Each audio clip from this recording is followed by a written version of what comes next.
Bonjour, bienvenue, merci d'être derrière vos écrans si nombreux pour notre deuxième conférence de cet événement VETINWeb à Beauval 2021 qui traitera des liens entre la santé des écosystèmes naturels, la santé animale et la santé humaine. Alors quoi de plus bel écrin qu'ici à Beauval, bulle de préservation de la faune sauvage avec la protection bienveillante de l'homme pour parler de cette thématique One Health. Alors, cette conférence fait écho à une actualité dramatique que vous connaissez. C'est en premier lieu la pandémie Covid-19, où les scientifiques recherchent encore l'origine de la pandémie, mais c'est aussi les nombreux rapports des fondations et instituts de recherche sur l'appauvrissement de la biodiversité et sur l'accélération de la disparition de nos espèces animales et même végétales. Alors, je suis content pour cette conférence de vous présenter les différents intervenants qui sont autour de moi. Et je commencerai par Alain Moussu, qui est vétérinaire, militant, globe-trotteur, protecteur de la biodiversité, qui a traîné depuis 30 ans un peu sur l'ensemble du monde et qui a fondé la Ligue de protection des oiseaux en PACA et qui a aussi fondé et créé la fondation Univet Nature. Je vous présente aussi Jean-François Sylvain à ma gauche, qui est un entomologiste de formation universitaire, qui est ancien président de la Fondation pour la recherche sur la biodiversité. Il en a été aussi le directeur scientifique et il a été notamment à l'origine d'une synthèse ministérielle en 2020 sur les interactions entre la biodiversité et les zoonoses. Donc vous voyez, il est au cœur du sujet. Nous aurons ensuite la présentation du docteur Baptiste Mulot, qui est le directeur scientifique de la Fondation Beauval et le responsable du service vétérinaire de Beauval. Et puis, nous aurons aussi le témoignage de Benjamin Cabouche, qui est un géographe, lui aussi globe-trotteur et fin connaisseur des écosystèmes et de la biodiversité, qui est actuellement président de la Ligue de protection des oiseaux PACA, qui est aussi au comité de direction du Parc national de Pourcro, des Calanques, et actuellement président de la fondation Univet Nature. Nous verrons donc au cours de cette conférence les bases de la notion de One Health, c'est-à-dire les liens entre la santé des écosystèmes naturels, la santé humaine et la santé animale, par Alain Moussu. Après, Jean-François Sylvain nous fera un état des lieux un peu de la biodiversité et des interactions avec les zoonoses. Et puis, de façon concrète, nous aurons le témoignage de l'engagement des vétérinaires pour la sauvegarde de la biodiversité. Et ça sera donc le docteur Baptiste Mulot pour Beauval. Et puis, après, le témoignage donc, de Benjamin Cabouche pour la fondation Univet Nature. Et nous aurons aussi le témoignage d'un acteur de terrain. Alors, il est à Bornéo depuis 20 ans et il nous parlera depuis Bornéo. C'est le docteur Marc Ancrenaz qui s'occupe d'orang-outans et des éléphants à Bornéo. Et ça sera intéressant de voir un petit peu la différence entre une bulle de préservation ici à Beauval et peut-être la réalité d'un monde à Bornéo vu par le docteur Marc Ancrenaz. Donc, je suis heureux d'accueillir Alain Moussu qui va nous expliquer cette notion de One Health. Merci Fabrice. Bonjour, rebonjour. Donc ce concept One Health a émergé il y a une vingtaine d'années sur la base d'un constat. La biodiversité est un sujet très complexe que nous maîtrisons mal, qui inclut des animaux, des végétaux, des micro-organismes, parfois même des virus, tout le monde n'est pas d'accord sur le sujet, des parasites, autant d'êtres vivants en fait, qui font la particularité de cette planète. Jusqu'à présent, on n'en a pas trouvé d'autres qui accueillent la vie. Et nous, en tant que praticiens et en tant qu'êtres humains, on s'intéresse à la santé parce qu'on est tous attachés à la santé. Mais la maladie fait partie de la vie. Donc aujourd'hui, on ne sait pas encore si les parasites qui nous habitent pourraient jouer un rôle positif sur la santé. On sait que des maladies peuvent être provoquées par de la flore saprophyte. Nous accueillons dans nos intestins des milliards. Aujourd'hui, dans cette salle, nous sommes des centaines et des centaines de milliards d'individus vivants. Le concept One Health, c'est-à-dire une santé, s'appuie sur le constat de cette complexité et des interactions qui existent entre les différents organismes vivants, interactions que nous commençons juste à découvrir. Forcément, dans un cadre de pandémie mondiale où on soupçonne un virus de chauve-souris d'interagir avec nous, et on ne sait pas très bien comment on en arrivait là, mais dans un cadre également économique où on produit des animaux de compagnie, où on lutte, des animaux de production, pardon, et on lutte contre les maladies, on se rend compte finalement que au fil de l'histoire des dernières décennies de la médecine, on a souvent pris de très mauvaises décisions par défaut de connaissance de ces interactions. Un exemple, la rage. Voilà, moi, quand j'étais étudiant, on nous expliquait que pour lutter contre la rage, il fallait lutter contre l'espèce qui héberge le virus et l'éradiquer. L'éradication des renards, qui n'a jamais fait l'épreuve de son efficacité, au contraire, qui permettait la progression du virus. Le concept One Health s'appuie et a émergé à la suite de ce type d'erreur, où on se dit, non, il nous faut un regard plus holistique, avec une approche pluridisciplinaire pour mieux comprendre ce qui se passe. Et donc, c'est l'idée que santé environnementale, santé animale, santé végétale, et moi j'intègre la santé humaine dans la santé animale, excusez-moi, sont étroitement liées. Alors attends, comment je...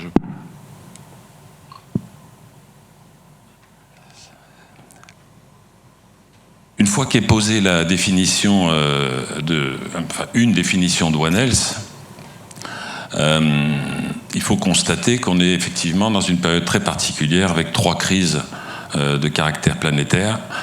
Le dérèglement climatique en premier, parce que lui, il influe sur tous les segments, toutes les dimensions du concept One Health. C'est-à-dire qu'il modifie la répartition des espèces animales et végétales, il perturbe des écosystèmes entiers, comme les récifs coralliens, il modifie l'activité de certains micro-organismes et de certains vecteurs de parasites, et donc ça induit une pagaille totale. D'autre part, l'effondrement de la biodiversité, qu'elle soit animale ou végétale, qu'elle soit aquatique, marine, terrestre ou souterraine, ou celle des abysses maritimes. Ah, j'ai perdu... Ah oui, d'accord. En fait, cet effondrement de la biodiversité, aujourd'hui, fait l'unanimité auprès des spécialistes et des scientifiques pour être fléché comme un accélérateur des pandémies et des épidémies. Et quand je dis pandémie, je ne parle pas seulement des pandémies humaines, il s'agit d'un accélérateur des maladies contagieuses des végétaux et des animaux. Et enfin, bien sûr, la pandémie Covid-19, qui, selon de nombreux spécialistes, ne sera pas la dernière à nous affecter, et peut-être même pas la plus grave, et dont on soupçonne également qu'elle est liée à des accidents concernant la biodiversité, notamment les chauves-souris, puisque lorsqu'on coupe les forêts tropicales à la vitesse où on les coupe aujourd'hui, on modifie le comportement et la répartition de ces animaux qui sont porteurs de très nombreux virus. Le vivant sur la Terre est partout présent, vous le savez, mais il obéit quand même à des gradients de concentration. C'est-à-dire que plus on va vers des latitudes basses, plus on s'approche de l'équateur, et plus le vivant est riche et complexe. Et plus nous parlons de zones qui sont riches en micro-organismes, inconnus. Et donc, plus nous détruisons les milieux tropicaux, et plus nous nous exposons à ce genre d'accidents pandémiques.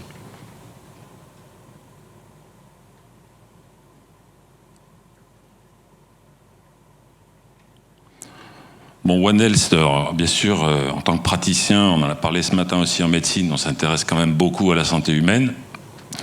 Donc on peut également considérer que l'objectif d'une seule santé, c'est de s'intéresser aux risques de pandémie de santé publique mondiale.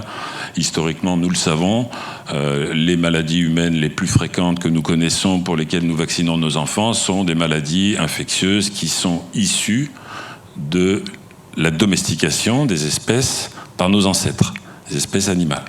Donc toutes ces maladies classiques, environ 60% d'entre elles sont d'origine zoonotique. Mais c'est également le cas des maladies émergentes ou réémergentes. Donc on parle régulièrement des crises d'Ebola. Les exemples sont nombreux chez les coronavirus. Et donc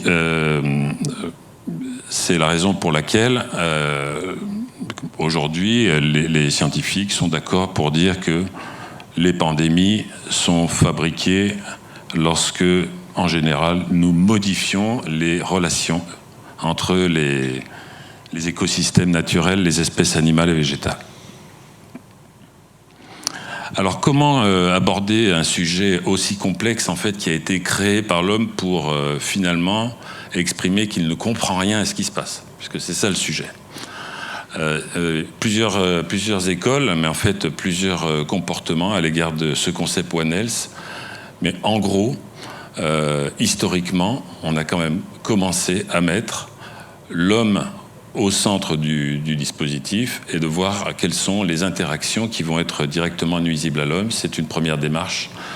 Et donc la deuxième, qui est plus holistique, consiste à considérer l'homme comme un élément parmi d'autres. Même si l'objectif final était la santé publique, il est beaucoup plus cohérent et beaucoup plus efficace de considérer l'homme comme un élément parmi l'ensemble de la biosphère.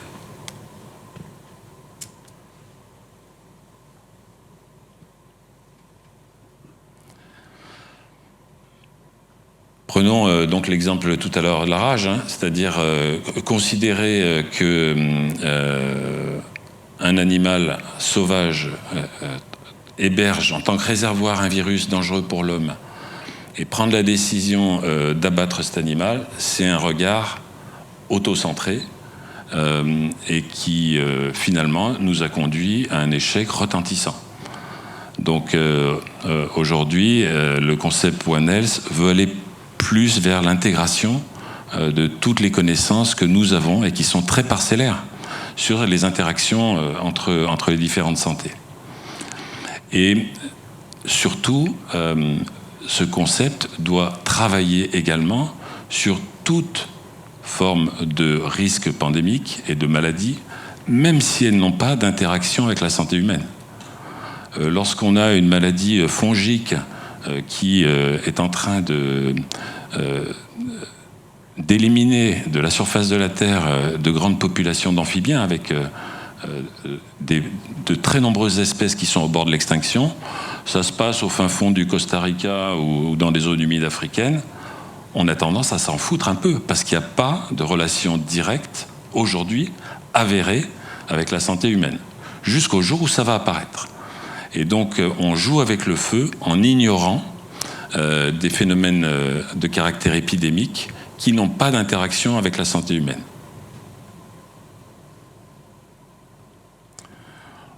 Bon, d'autre part, quand on parle de santé humaine, on peut aussi se dire un écosystème naturel en bonne santé favorise la santé humaine.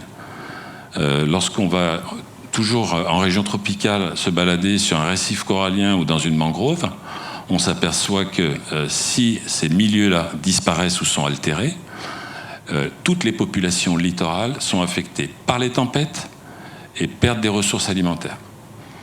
Et donc leur santé se dégrade. Beaucoup d'autres services rendus par la nature pourraient être cités ici. globalement, nos sociétés industrielles modernes souffrent du détachement de la nature. Et conserver dans notre environnement des écosystèmes bien préservés est aujourd'hui considéré par l'OMS comme un facteur de santé psychique. Cette santé psychique doit être intégrée dans le concept One Health. Alors les vétérinaires s'engagent dans cette démarche. Il y a plusieurs raisons à ça. D'abord, il s'agit de santé animale en partie, donc forcément ils se sentent concernés. D'autre part, tout ce qui est zoonose finalement intéresse de très près les vétérinaires et nous sommes considérés comme très compétents sur ce domaine-là. Et donc on voit, d'ailleurs ce symposium en témoigne, de nombreuses manifestations autour du concept One Health avec l'implication de nombreuses organisations et institutions nationales et internationales, des équipes des écoles vétérinaires, mais aussi des associations. Donc les vétérinaires sont engagés sur ce dossier et pourtant ils sont engagés de façon hétérogène. Aborder le concept une seule santé sous l'angle zoonautique, c'est très réducteur. Tant qu'il n'y a pas de prise en compte des écosystèmes et de façon équivalente aux autres santé, on regardera le concept par le petit bout de la lorgnette.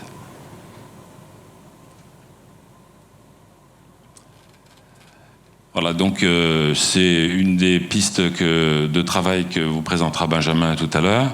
En fait, ce que nous défendons avec Univette Nature, et je conclurai avec ça, c'est simplement un engagement plus homogène de la profession et qui prenne en compte le domaine où nous sommes les moins bons en tant que vétérinaires, c'est celui de la conservation. C'est-à-dire que nous sommes des pathologistes, nous aimons soigner, mais on doit intégrer systématiquement dans le concept One Health la notion de santé environnementale, sinon on se plante, on n'y arrivera pas.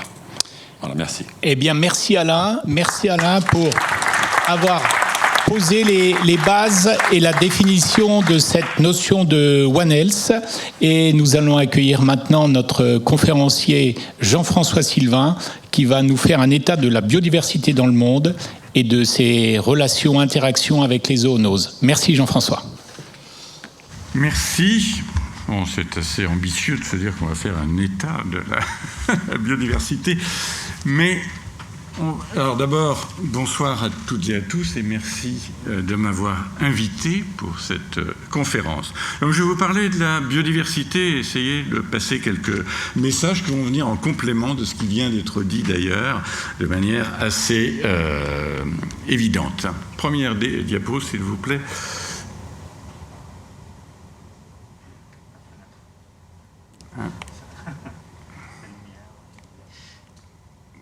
Alors, attends, on va revenir en arrière. Voilà. Donc, déjà, je voudrais insister sur qu'est-ce que c'est aujourd'hui que la biodiversité. Si on se retournait vers les années 90, vous voyez ce schéma où on voit un très gros coléoptère qui surmonte une sorte d'environnement avec différents organismes. Et c'était la vision que l'on avait dans les années 90 d'un monde essentiellement composé d'arthropodes, avec 700 000 espèces d'insectes décrites sur à peu près 1,4 million d'espèces qui, à l'époque, l'avaient été. Donc, un monde d'arthropodes, et les choses vont changer relativement vite. Vous avez ici 3 schémas qui vous permettent de voir, on parle du travail de Wilson en 92, que je viens en gros de vous expliciter. Mora en 2011, déjà le nombre d'espèces envisagées sur la planète augmente significativement, on est à 11 millions. Et puis ce travail de 2017, où les couleurs, comme vous le voyez, changent complètement. Déjà, on envisage qu'il y ait plusieurs milliards d'espèces sur Terre. C'est ce qu'a dit notre collègue juste avant. Et surtout, on est sur une Terre peuplée de micro-organismes, d'abord. Le monde animal reste important, les champignons, les protistes, et puis les plantes représentent tout de même quelque chose de relativement mineur dans cette description.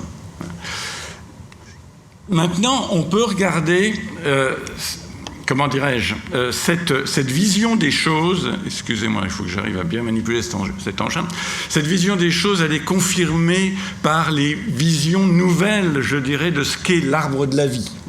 Vous avez ici un arbre de la vie présenté en 2016, et l'essentiel de cet arbre de la vie va correspondre justement à un monde bactérien. Et si vous voyez bien, finalement, les eucaryotes et nous-mêmes, on représente quelque chose d'assez marginal en bas à droite de cet arbre de la vie. Donc on change de paradigme. Et un travail qui a été publié en 2018 a là aussi apporté des éléments tout à fait intéressants, c'est de s'intéresser aux biomasses, à la biomasse terrestre. Et quand on regarde la biomasse terrestre, c'est une équipe israélienne qui a fait ce travail, on voit à gauche qu'on est dans un univers où l'essentiel de la biomasse est représenté par les plantes, par les bactéries, par les archées, les champignons. Et puis les animaux en bas de ce carré, tout en bas de ce carré, représentent très peu de choses. À droite, on va grossir ce monde animal. Et qu'est-ce que l'on voit ? Là, on retrouve un peu cette importance des arthropodes, des insectes, des crustacés, des arachnides, des mollusques, des nématodes, des cnidaires, des annélides et des poissons. Et puis, si vous regardez un peu en bas de ce carré, vous voyez deux choses un peu roses, les livestock, c'est-à-dire les animaux d'élevage, et les humains. Et puis, je ne sais pas si vous les distinguez, il y a deux petits spots rouges qui correspondent aux mammifères sauvages et aux oiseaux sauvages. Et aujourd'hui, en termes de biomasse, on va considérer qu'il y a 20 fois plus de biomasse représentée par les humains et les animaux d'élevage que ce qui reste de mammifères sauvages et d'oiseaux sauvages, y compris ici à Beauval. Et si vous regardez le petit schéma à droite, vous voyez que ce processus, si on compare ce qui existait il y a 100 000 ans, donc l'histogramme rouge à gauche, représenté essentiellement par les mammifères sauvages, on parle uniquement des mammifères ici, et puis à droite, donc la réalité d'aujourd'hui, essentiellement des animaux d'élevage et des humains, des bipèdes. Alors, si on parle d'état de la biodiversité, il faut regarder ce qu'a produit l'IPBES. l'IPBES, c'est la plateforme sciences politiques internationale sur la biodiversité et les services écosystémiques, qui a produit en 2019 un rapport majeur qui a été présenté à Paris, puisque la plénière se situait à Paris. Mais vous pouvez aussi aller regarder le rapport Planète Vivante du WWF, ou ce qu'on appelle, nous, le GBO5, la perspective mondiale sur la diversité biologique, ou un travail fait par la Fondation pour la recherche sur la biodiversité, sur la réduction de l'empreinte écologique humaine. Alors, cet effondrement de la biodiversité, c'est donc une réalité multiforme. Ce n'est pas une vision catastrophiste de scientifiques, c'est une réalité scientifique, ça a été dit juste avant moi, mais il n'empêche qu'il y a encore aujourd'hui des gens qui ont une approche de déni par rapport à cette extinction de la biodiversité, et les scientifiques tels que nous devons lutter contre ce déni. Un point important à garder à l'esprit, c'est que l'effondrement de la biodiversité, c'est d'abord un effondrement de population, et puis ensuite, éventuellement, des disparitions d'espèces. Mais c'est d'abord l'érosion des populations au niveau mondial. Et le travail de l'IPBES, vous vous en souvenez, ceux qui ont suivi, mettait en avant justement cette idée qu'environ 1 million d'espèces d'animaux et de plantes sont menacées d'extinction, notamment au cours des prochaines décennies, ce qui n'a jamais eu lieu dans l'histoire de l'humanité auparavant. Donc vous avez sur la partie gauche du schéma, tout ce qui est en rouge-orange correspond aux taxons qui risquent d'être les plus impactés, qui risquent d'être les plus impactés par des disparitions à la fois de populations et ensuite d'espèces. Alors rentrons un peu dans les détails. Voilà. Bon, tout le monde sait que les populations d'oiseaux au niveau mondial Là, c'est un travail à droite en bas au niveau de l'Amérique du Nord qui dit qu'il y a eu à peu près une perte de 2,9 milliards d'oiseaux depuis 1970. C'est pas rien complètement. Notre ami Alain Bougrain-Dubourg pourrait s'en inquiéter, mais c'est la même chose en France, en particulier avec les oiseaux dans les milieux agricoles, etc. Donc c'est des choses relativement classiques. Par contre, ce qui n'est pas classique du tout, c'est ce que je vous ai figuré à gauche en haut. C'est ce travail allemand qui a été publié en 2017 et qui montre qui indique un déclin de 75% en 27 ans de la biomasse des insectes volants dans les aires protégées en Allemagne. On considérait souvent jusqu'à présent que les insectes ils étaient capables de résister à tout ce que l'homme faisait, y compris les bombes atomiques, tout ce qu'on veut. Ce n'est pas vrai, donc on le voit, et c'est pareil en France. Bon, je vous ai montré deux autres exemples ici, donc les pressions qui s'exercent sur les vertébrés terrestres, ou encore le déclin accéléré des requins et des raies dans les océans du monde. Revenons rapidement sur cette question des insectes. Alors, je suis entomologiste, donc c'est des choses qui m'intéressent. Il y a eu 2 travaux de synthèse récents qui ont tenté de faire le point depuis ce travail allemand d'il y a 3 ans, et un travail en particulier publié dans les proceedings américains qui parle de la mort par 1000 coups, death by 1000 cuts. Et vous avez à droite un schéma qui montre déjà 12 facteurs qui peuvent expliquer le déclin des insectes entre justement la destruction des interactions entre les espèces, les sécheresses, la déforestation, les insecticides, les espèces introduites ou l'urbanisation. Donc, et aujourd'hui, on considère au niveau européen et Amérique du Nord, là où il y a de la donnée, on a un déclin accéléré des populations de papillons de jour, donc en Europe, aux États-Unis. Une diminution aussi, il y a eu un rapport IBES là-dessus, des insectes pollinisateurs, toujours dans les pays où il y a des données. Et puis il y a d'autres groupes pour lesquels on manque de données, mais on sait que sur les coléoptères, les odonates, on a des processus similaires. Et la communauté scientifique s'accorde à considérer qu'il y a un taux de baisse de population d'insectes de l'ordre de 1 à 2% par an en Europe et aux États-Unis, donc là où on a de la donnée.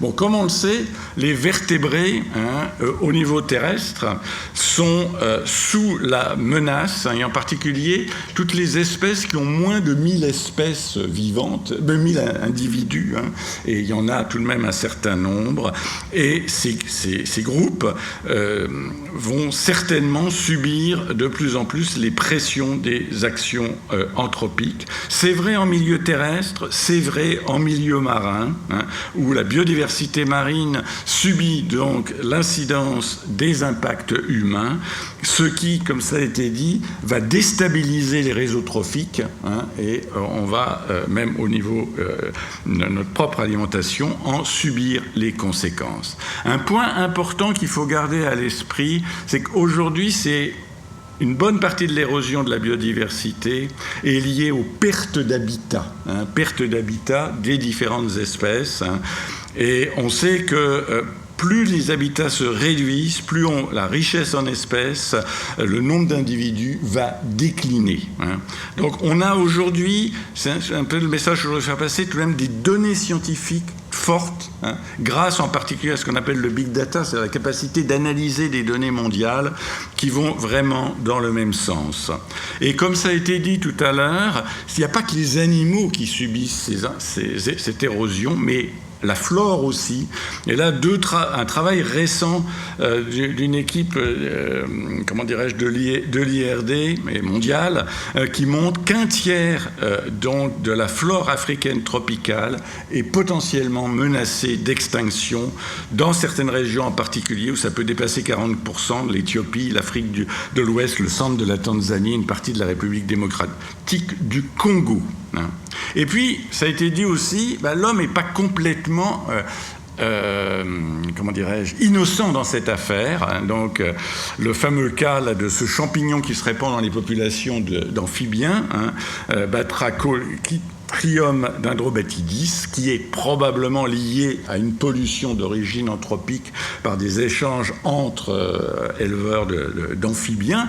Mais vous, vétérinaires, vous connaissez aussi le fameux syndrome du nez blanc chez les chauves-souris nord-américaines, et on sait à peu près comment il a été introduit par des spéléologues européens qui ont été s'amuser dans des grottes américaines. Et c'est en train de détruire une bonne partie des populations de chauves-souris d'Amérique du Nord et du Canada.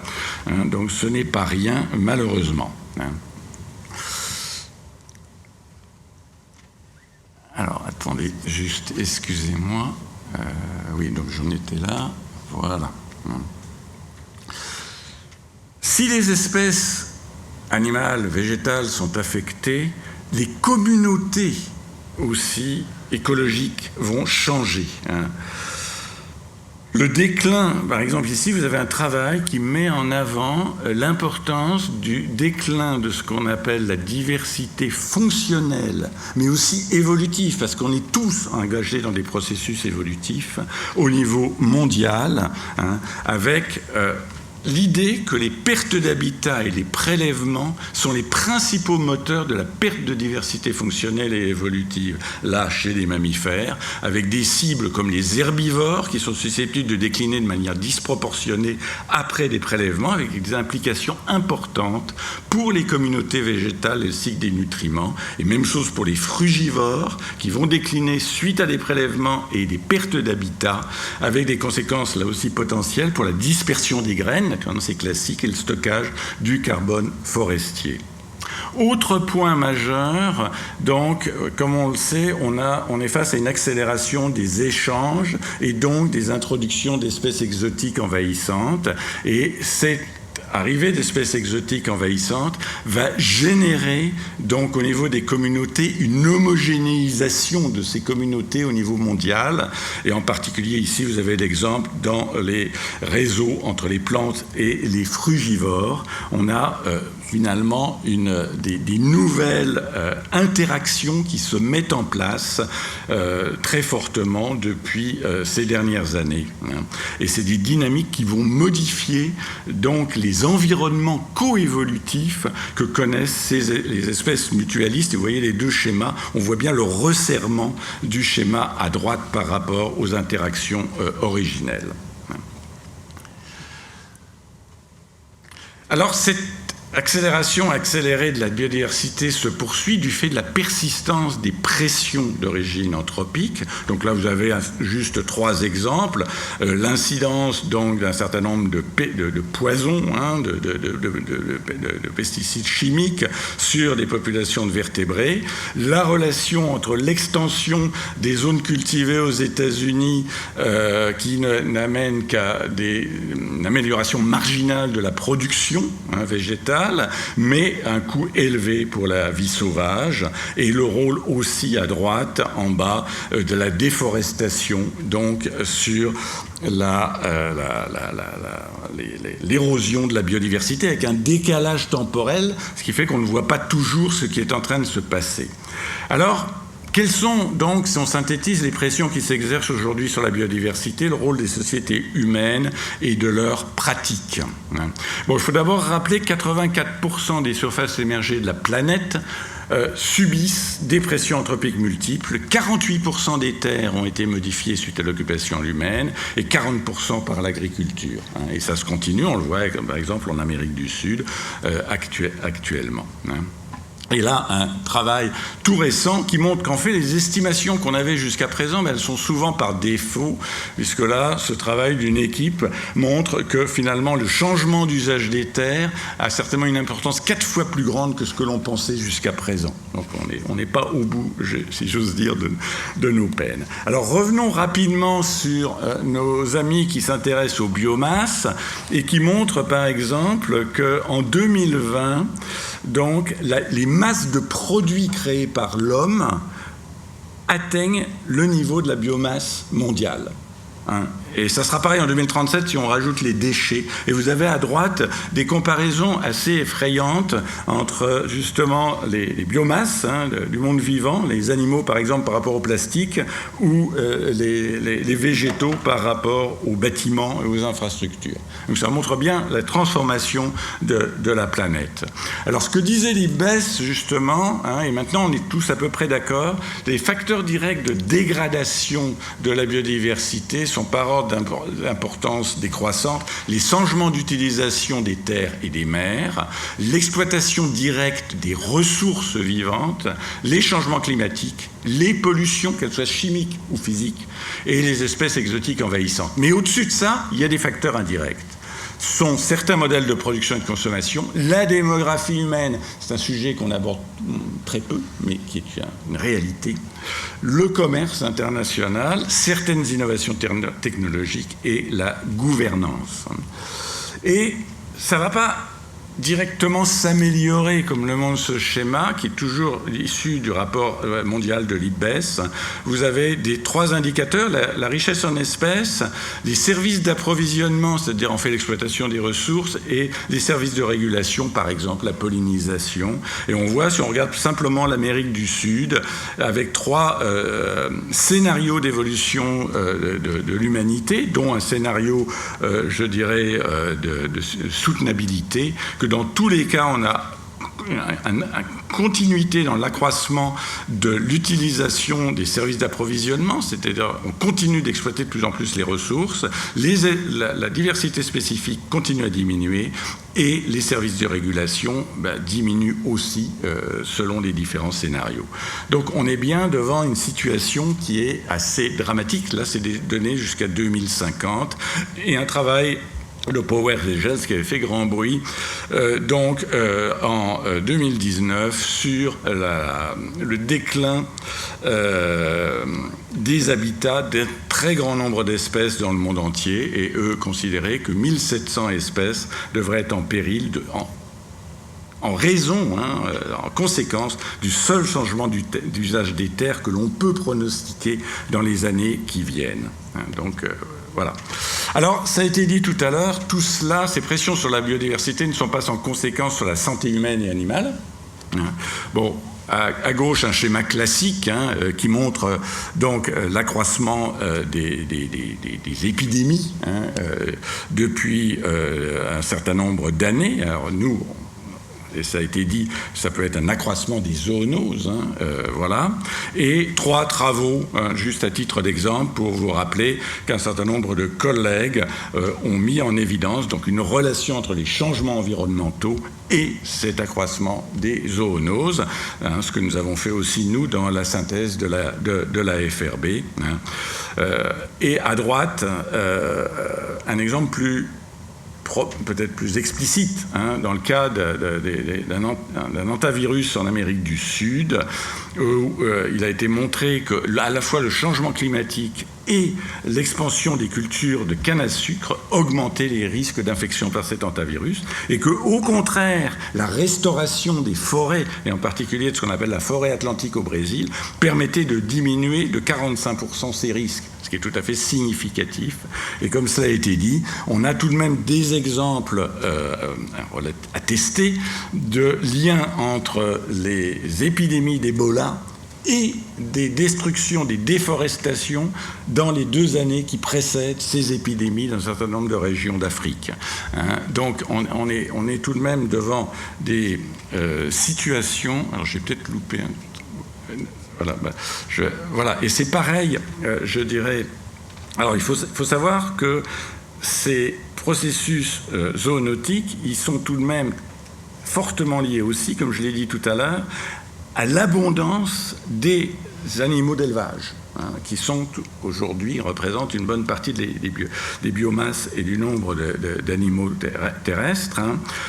Et là, on voit à droite, donc, que l'on s'intéresse au virus à ARN ou au virus à ADN, l'importance que représentent les cheptels dans les risques d'apparition de zoonoses. Vous vous souvenez que dans le cas de la grippe aviaire, il y avait eu des batailles assez terribles, parce qu'avant que l'on reconnaisse que la dissémination de la grippe aviaire s'était faite à travers les circuits d'échange des poulets, à partir de la Chine.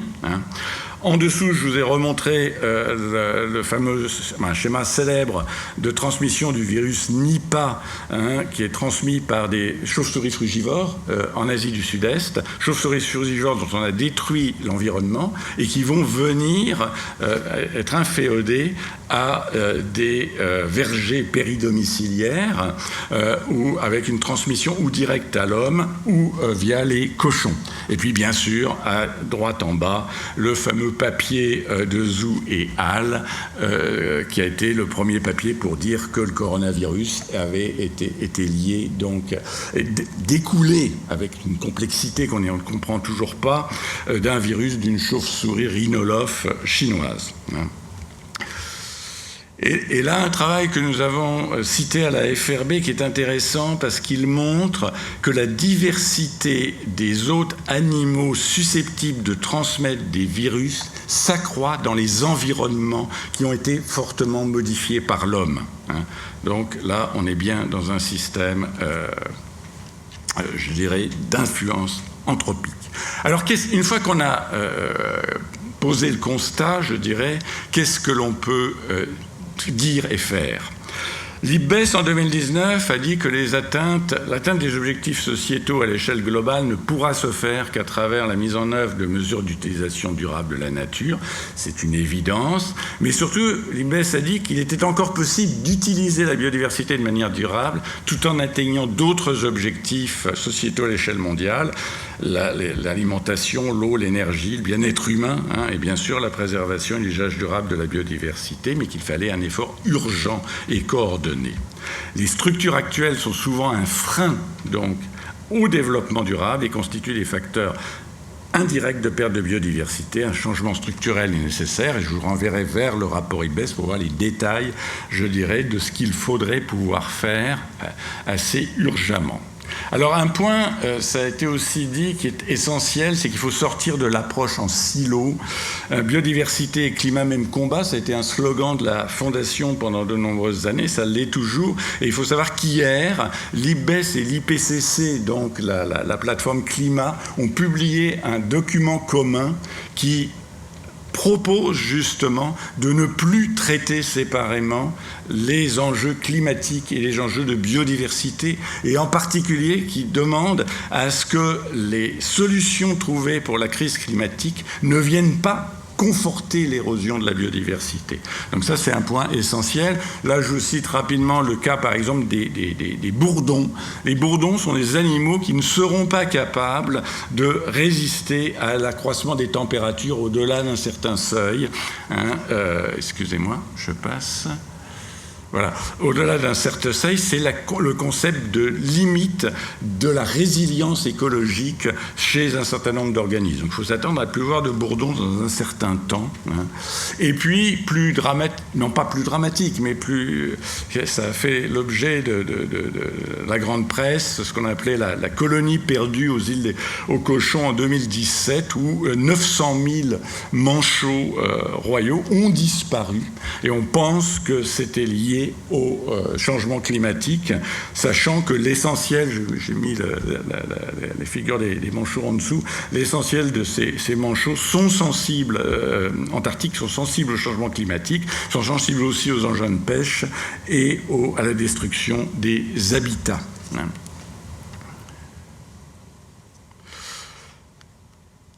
Les espèces, donc, sont sensibles à l'évolution du climat, mais les écosystèmes et les biomes aussi, que ce soit par exemple les forêts tropicales, et récemment on a pu voir un travail d'une grande finesse a été publié sur la sensibilité des forêts humides d'Afrique centrale au changement climatique et aux changements globaux. Et on peut considérer que donc ces changements climatiques qui qui prennent de plus en plus d'importance dans les changements globaux, vont générer donc des ruptures écologiques à l'avenir. À la fois, on pense vers 2030 dans les océans tropicaux et dans les forêts tropicales, c'est des exemples donnés, et dans les altitudes plus élevées d'ici 2050. Donc, attendons-nous à des phénomènes relativement majeurs. Face à cela, ce besoin de sortir d'une approche en silo, biodiversité, climat, même combat, on a besoin de réponses globales, et beaucoup de gens travaillent aujourd'hui à ces réponses globales, de manière à pouvoir traiter ensemble les deux enjeux que sont celui du climat et de la biodiversité. Et nous-mêmes, alors ça va, donc je citerai Lauvejoie en 2012, la biologie doit devenir un élément central de la science du changement climatique et de la formulation des politiques.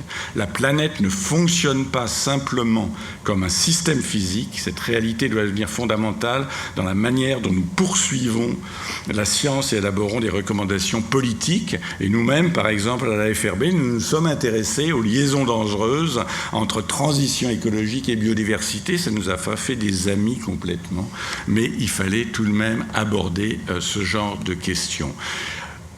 Cette année, en 2021, va se tenir la COP15, la réunion plénière des États signataires de la Convention sur la diversité biologique, en Chine théoriquement. Et donc les réflexions se multiplient. Alors des chercheurs mettent en avant la nécessité justement de préserver les niches écologiques des espèces, ou encore, c'est un terme qui va prendre de plus en plus d'importance, la nécessité de restaurer les écosystèmes qui ont été dégradés. Et en restaurant les écosystèmes dégradés, on peut à la fois protéger la biodiversité et stocker du carbone, comme on va le voir sur un... Alors, bon, ça va peut-être apparaître un peu petit, par un travail qui a été publié en 2020 et qui vise à mettre en place un filet de sécurité mondiale pour inverser la perte de biodiversité et stabiliser le climat de la Terre. Mais pour ça, il faudrait passer de 15 à 50% de surface protégée de tout type. Mais ça permettrait de prendre en compte les besoins de protection de la biodiversité, les besoins de préservation des zones riches en carbone ou capables d'en stocker, et aussi un sujet qui est d'importance, les aires destinées aux populations autochtones au niveau mondial, donc passer de 15 à 50% d'aires protégées.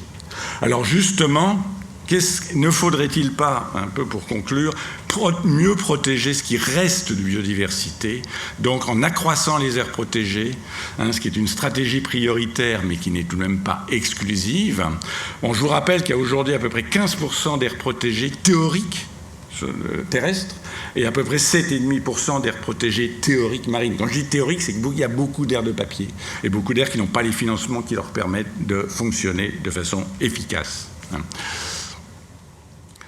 Un point important d'ailleurs en complément, c'est que ces aires protégées en général ne sont pas reliées entre elles, donc il faut insister sur la nécessité donc de les relier les unes avec les autres. Alors, on a parlé des zoonoses, et ce que nous avons mis en avant dans la synthèse que nous avons pu faire à la FRB, c'est que ces aires protégées à l'ère des zoonoses permettent de limiter les pénétrations humaines dans les habitats de la faune sauvage et aussi les prélèvements de cette faune, qu'elles évitent la destruction des habitats en limitant les changements d'usage des terres, puisqu'on va diminuer les activités humaines.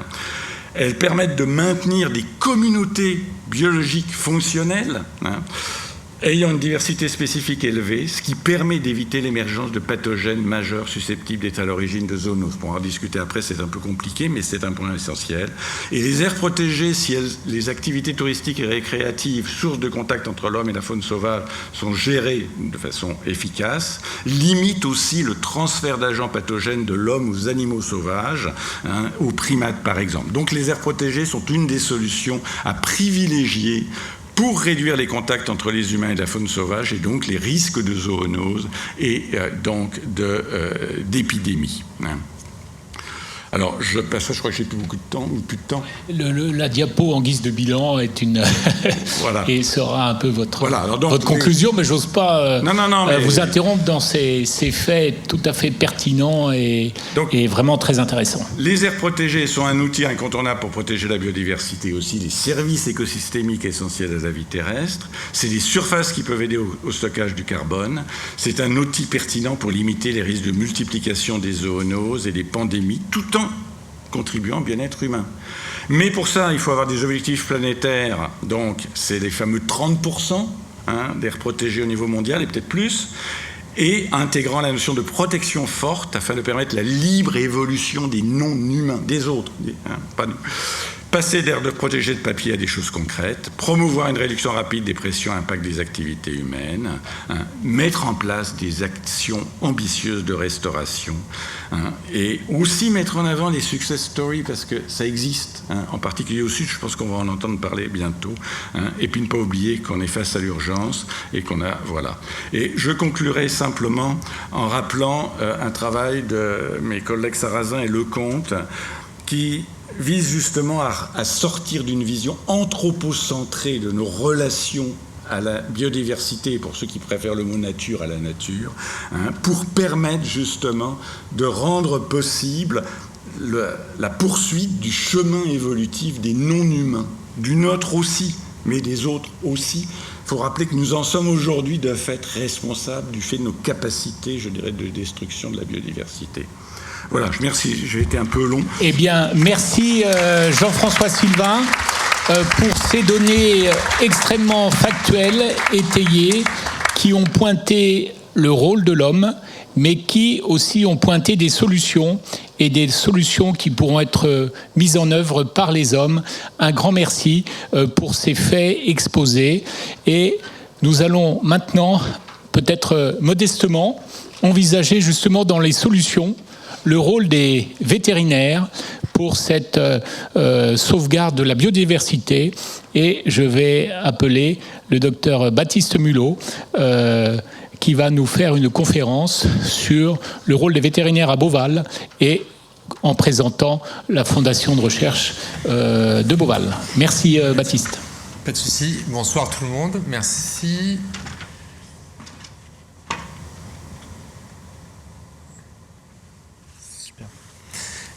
Donc effectivement, moi ce soir je vais vous présenter un petit peu ce qu'on fait nous et ce qu'on essaie de faire en tout cas pour la conservation, et la conservation au sens large, et on va voir que c'est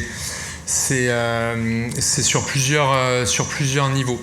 Donc juste pour faire un petit rappel, et on va regarder la diapo suivante, juste vite fait pour donner l'historique de tout ça. Le zoo de Beauval a été créé en 1980 par une dame passionnée d'oiseaux qui est venue pour installer ses volières à oiseaux, et qui a dans sa passion fait évoluer ce parc et donné sa passion à son fils et à sa fille, et en a fait ce qu'il en est aujourd'hui.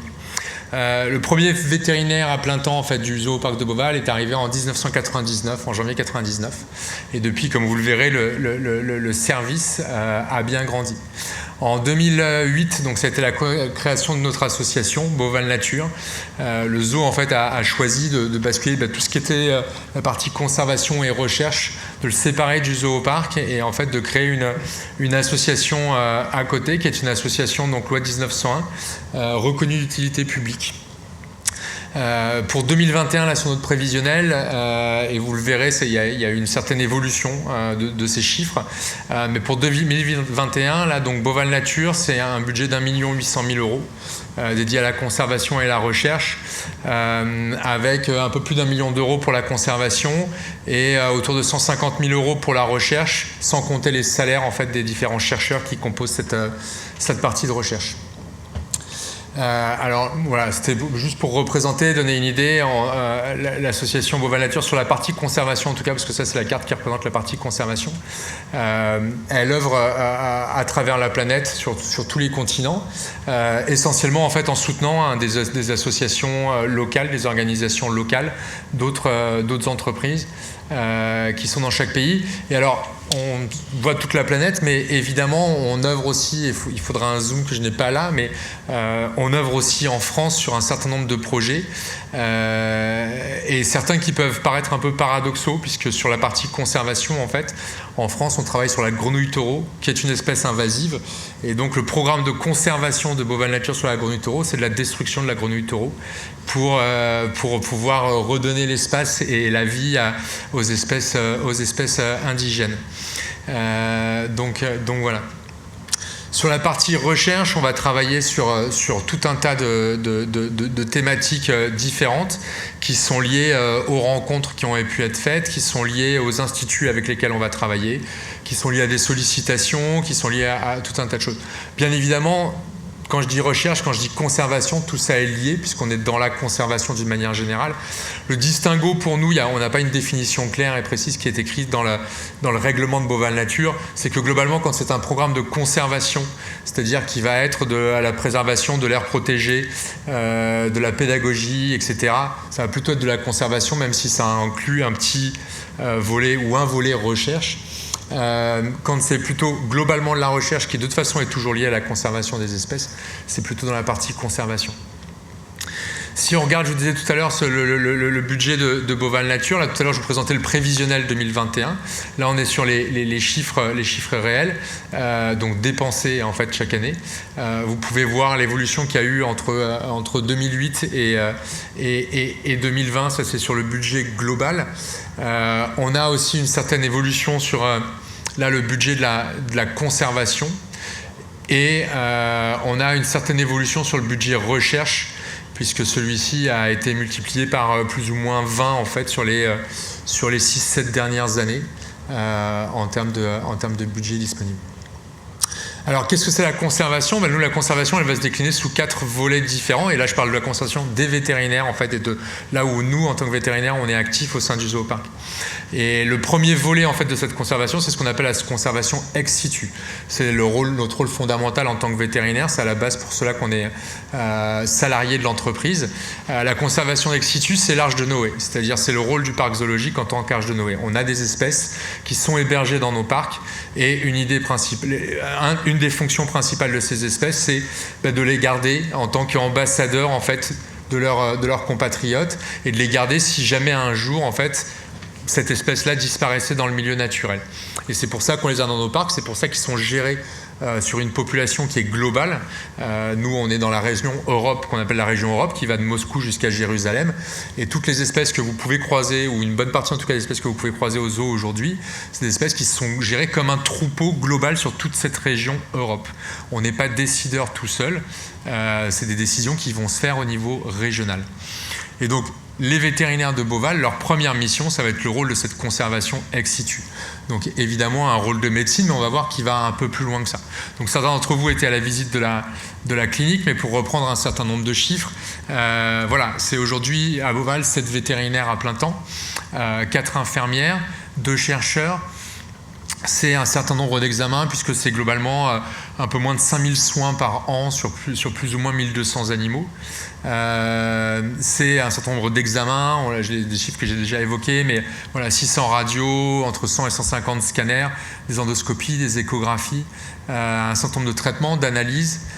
Donc c'est une activité à plein temps, 7 jours sur 7, 365 jours par an, pour prendre en charge les animaux qui sont hébergés chez nous.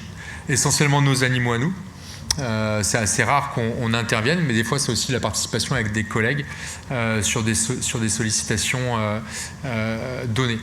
Et donc c'est prendre en charge ces animaux-là, c'est aussi faire un peu de prélèvement, et puis c'est lors de cette prise en charge, en fait, c'est aussi en apprendre toujours un peu plus sur ces espèces qui sont pour la plupart avec assez peu de connaissances, même si c'est exponentiel et qu'aujourd'hui on voit toutes les publications qu'on peut avoir sur toutes les espèces exotiques, que ce soit des oiseaux, des mammifères, des reptiles, des amphibiens ou des poissons, puisqu'on prend en charge tout le monde à la clinique vétérinaire. Voilà. Non. Top. On va revenir en arrière. Voilà, donc pour ceux qui n'auraient pas potentiellement vu la clinique, la clinique c'est une clinique vétérinaire, un centre de recherche, on en reparlera tout à l'heure. C'est ces 1500 mètres carrés qui ont été construits il y a 4 ans maintenant, c'est 3 millions d'investissements pour cette clinique et donc pour le bien-être des animaux et la prise en charge de ces animaux, avec aussi bien des locaux techniques comme la salle de soins, bloc de chirurgie, zone d'imagerie et scanner, et des zones d'hospitalisation évidemment, et un grand laboratoire. Dans les chiffres que je vous présentais tout à l'heure, c'est 27 000 analyses qui sont réalisées par an, dont 24 000 qui sont réalisées au sein même du laboratoire du zoo en fait. Donc comme vous voyez là, c'est une des vétérinaires de l'équipe, c'est la prise en soin, c'est pour montrer un peu l'activité, c'est 15 à 20 soins par jour, c'est pas de distinguo, ça je n'en ai pas parlé tout à l'heure, mais on n'a jamais fait de distinguo ici au zooparc de Beauval, c'est-à-dire qu'un koala ou un panda géant recevra les mêmes soins qu'une chèvre ou qu'un chat errant si des fois ça arrive. Il n'y a pas de distinction d'espèces en fait. Tout le monde est traité au même niveau et il y aura la même qualité de soins, le même type de traitement, le même investissement sur les soins en fait, quelle que soit l'espèce animale qui est soignée. On parlait du scanner. Le scanner, on l'en a montré. Effectivement, on en est assez fiers puisque on est le seul parc européen à avoir la chance d'équiper un scanner, ce qui nous permet d'aller encore plus loin dans les soins des animaux, mais ce qui nous permet aussi d'aller plus loin en recherche.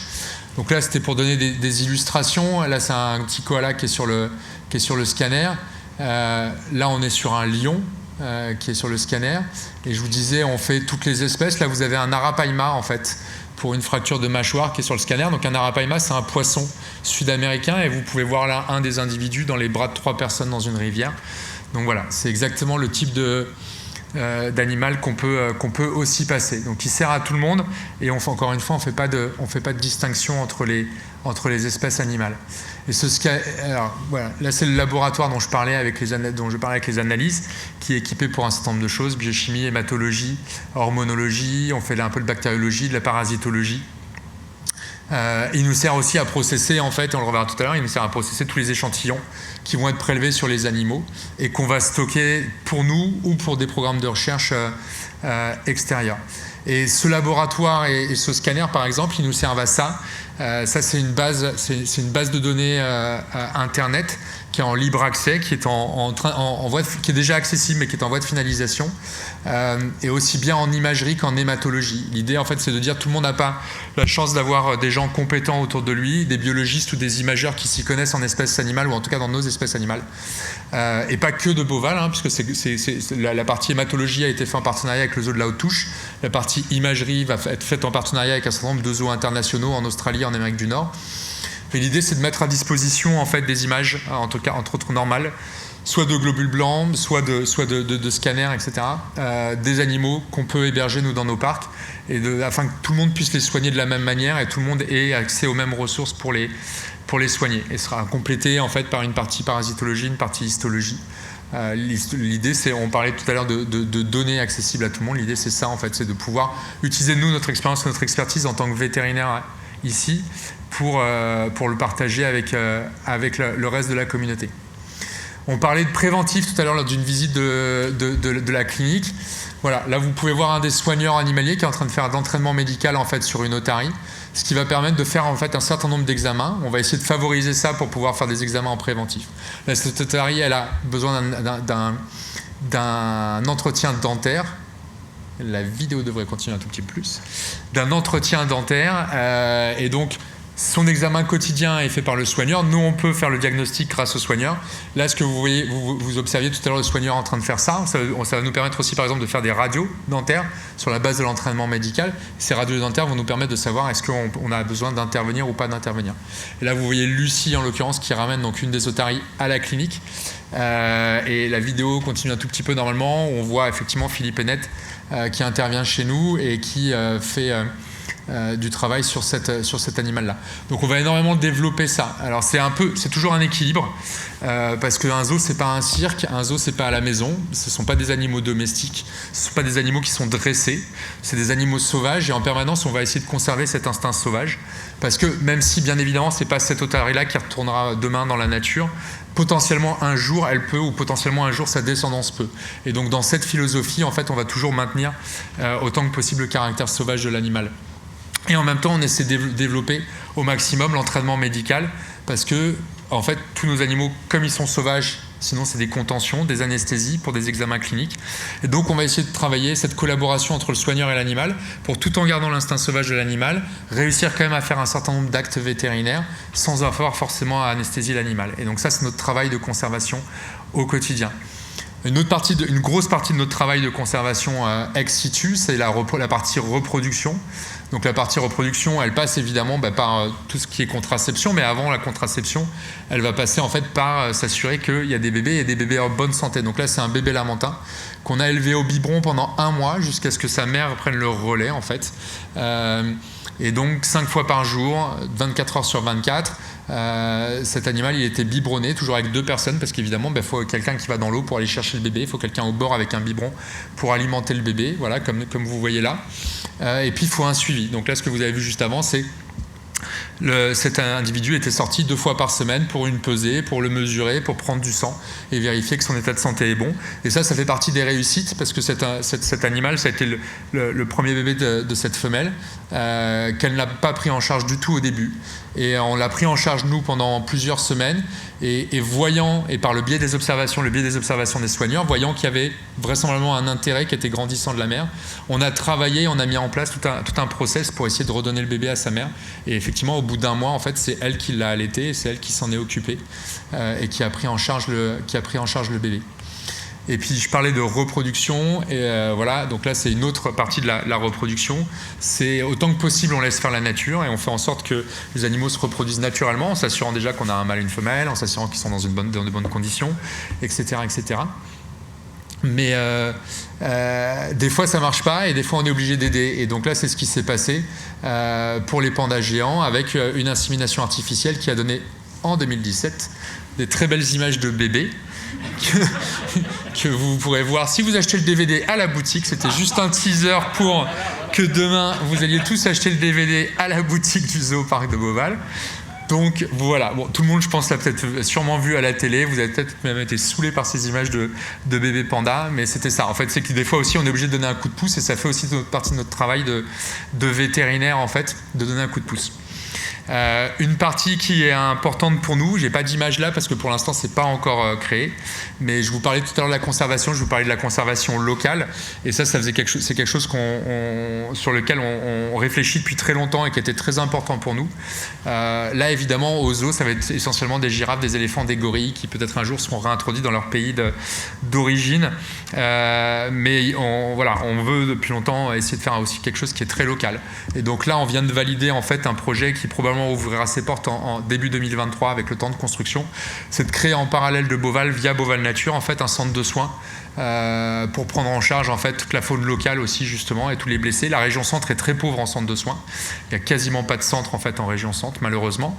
Il y a une LPO qui est très active, mais qui est très active en termes de médiation et en termes d'interaction, mais qui n'a pas de centre. Donc juste suite à des échanges avec les LPO et avec une collaboration qu'on veut avec elles et avec le réseau de centres de soins qui intègre aussi les écoles vétérinaires, on est en train de lancer là le projet avec probablement les travaux du bâtiment qui démarreront en janvier 2022 et puis une ouverture au printemps 2023. Un autre rôle très important des vétérinaires ici, c'est la partie pédagogie. Alors nous on n'est pas le secteur pédagogie, donc on ne fait pas les animations dans le parc, on ne fait pas on fait en général pas les visites de groupe ou des choses comme ça, mais ça arrive, certains l'ont vu aujourd'hui, c'est le cas dans certaines conditions. Donc il y a évidemment une autre participation au panneau pédagogique pour la correction, pour donner notre avis, pour donner des informations, la vulgarisation scientifique qu'on va faire à différents niveaux. Et ce soir, ce que je fais, c'est aussi de la pédagogie, c'est aussi expliquer quel est le rôle du zoo et quel est notre rôle dans la conservation. C'est évidemment tous les reportages, journaux télévisés, émissions radio, presse papier, etc., auxquels on participe et dans lesquels on essaie de faire passer systématiquement des messages en fait de conservation, des messages sur la biodiversité, des choses comme ça. C'est toutes les vidéos qui sont produites en interne, qui sont diffusées sur les réseaux sociaux, sur YouTube. C'est des livres qui sont édités. Vous avez des exemples là. On a un certain nombre de livres qui sont édités en interne, en fait, sur le travail du zoo, mais sur la conservation de la biodiversité. Il y a un livre qui a été édité avec les éditions Glénat, en fait, et la FDPZ sur les rhinocéros africains, sur la protection du rhinocéros africain, qui est une bande dessinée qui est en vente, mais qui inclut dedans un fascicule pédagogique, en fait, justement, sur le problème de la disparition de ces espèces de rhinos, etc., et donc auquel on participe. C'est des visites, donc je disais dans certains cas, c'est des présentations orales, c'est des cours aussi, puisqu'on participe, on donne des cours dans les écoles de soigneurs, on donne des cours à l'université de Tours, en fait, en biologie de la reproduction, on donne des cours à différents endroits, à notre niveau, et pour essayer de placer tout ce message de diversité. Un des gros pendants, évidemment, pour la partie vétérinaire aussi, c'est toute la partie recherche, en fait, et qui est extrêmement importante. Et ces programmes de recherche, ils vont passer par tout un tas d'éléments différents. C'est-à-dire qu'il y a des programmes de recherche qui sont faits en interne, donc c'est les équipes de la clinique vétérinaire qui vont faire des programmes de recherche, souvent plutôt du médical, voilà, c'est des outils pour diagnostiquer des maladies, c'est des traitements ou des essais de traitement, c'est des choses comme ça. Et donc il y a un certain nombre de choses qui sont faites en interne, soit tout seul, soit en collaboration avec d'autres instituts. On travaille avec l'école d'Alfort, on travaille avec le CHU de Tours, on travaille avec différents, avec Pasteur, etc., pour travailler sur du diagnostic ou sur des outils. C'est des programmes de recherche qui sont en collaboration avec d'autres, le Muséum d'histoire naturelle, l'INRA, le CNRS, l'Université de Rennes, l'Université de Montpellier, sur lesquels on travaille typiquement par exemple sur les mécaniques de la trompe de l'éléphant, apprendre à mieux comprendre. Et ce qui est très intéressant dans ces projets-là, c'est qu'en fait ils sont ils ont une ouverture, en fait, qui est extrêmement importante. C'est comprendre comment fonctionne la trompe de l'éléphant, parce qu'effectivement, c'est 100 kilos, des milliers de muscles, sans un seul os ou sans un seul cartilage à l'intérieur, et qui est capable de faire des choses extraordinaires, qui est aussi bien capable de soulever un poids de 100 ou 150 kilos ou 200 kilos, et en même temps d'attraper une feuille ou un morceau de cacahuète sans l'écraser. Donc c'est juste de la science fondamentale, c'est comprendre comment ça marche. Derrière, il y a une application pratique, et qui est entre guillemets la source de financement de ce projet, c'est comment fonctionne la trompe de l'éléphant, et comment derrière on peut l'utiliser pour faire, en fait, de la robotique, et entre autres, par exemple, pour faire des prothèses de bras, des prothèses de jambes pour des gens qui malheureusement sont amputés.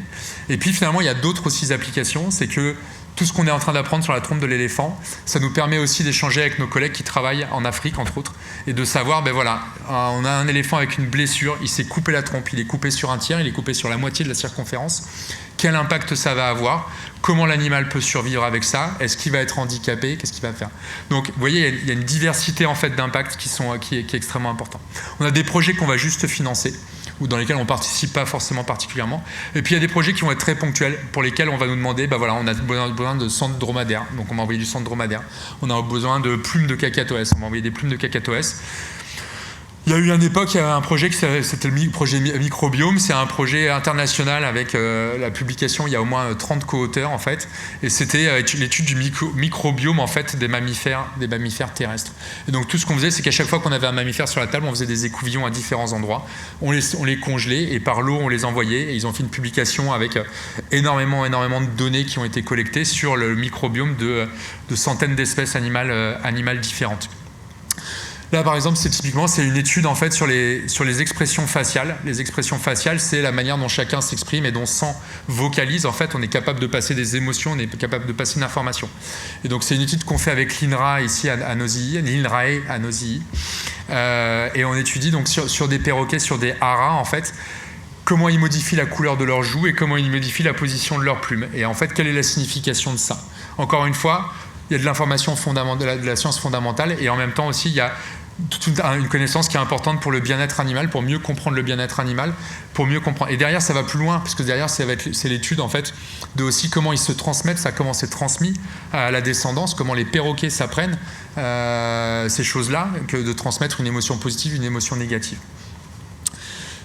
Par exemple, c'est étudier, en fait, le comportement des lamantins, et donc des mammifères marins, et en particulier là, c'est sur leur olfaction et leur audition. C'est-à-dire que c'est des tests qui ont fait dans le bassin en partenariat avec des instituts extérieurs et de voir est-ce qu'il y a des préférences gustatives, est-ce qu'il y a des goûts, est-ce qu'il y a de l'amer, de l'acide, du sucré qui sont préférés.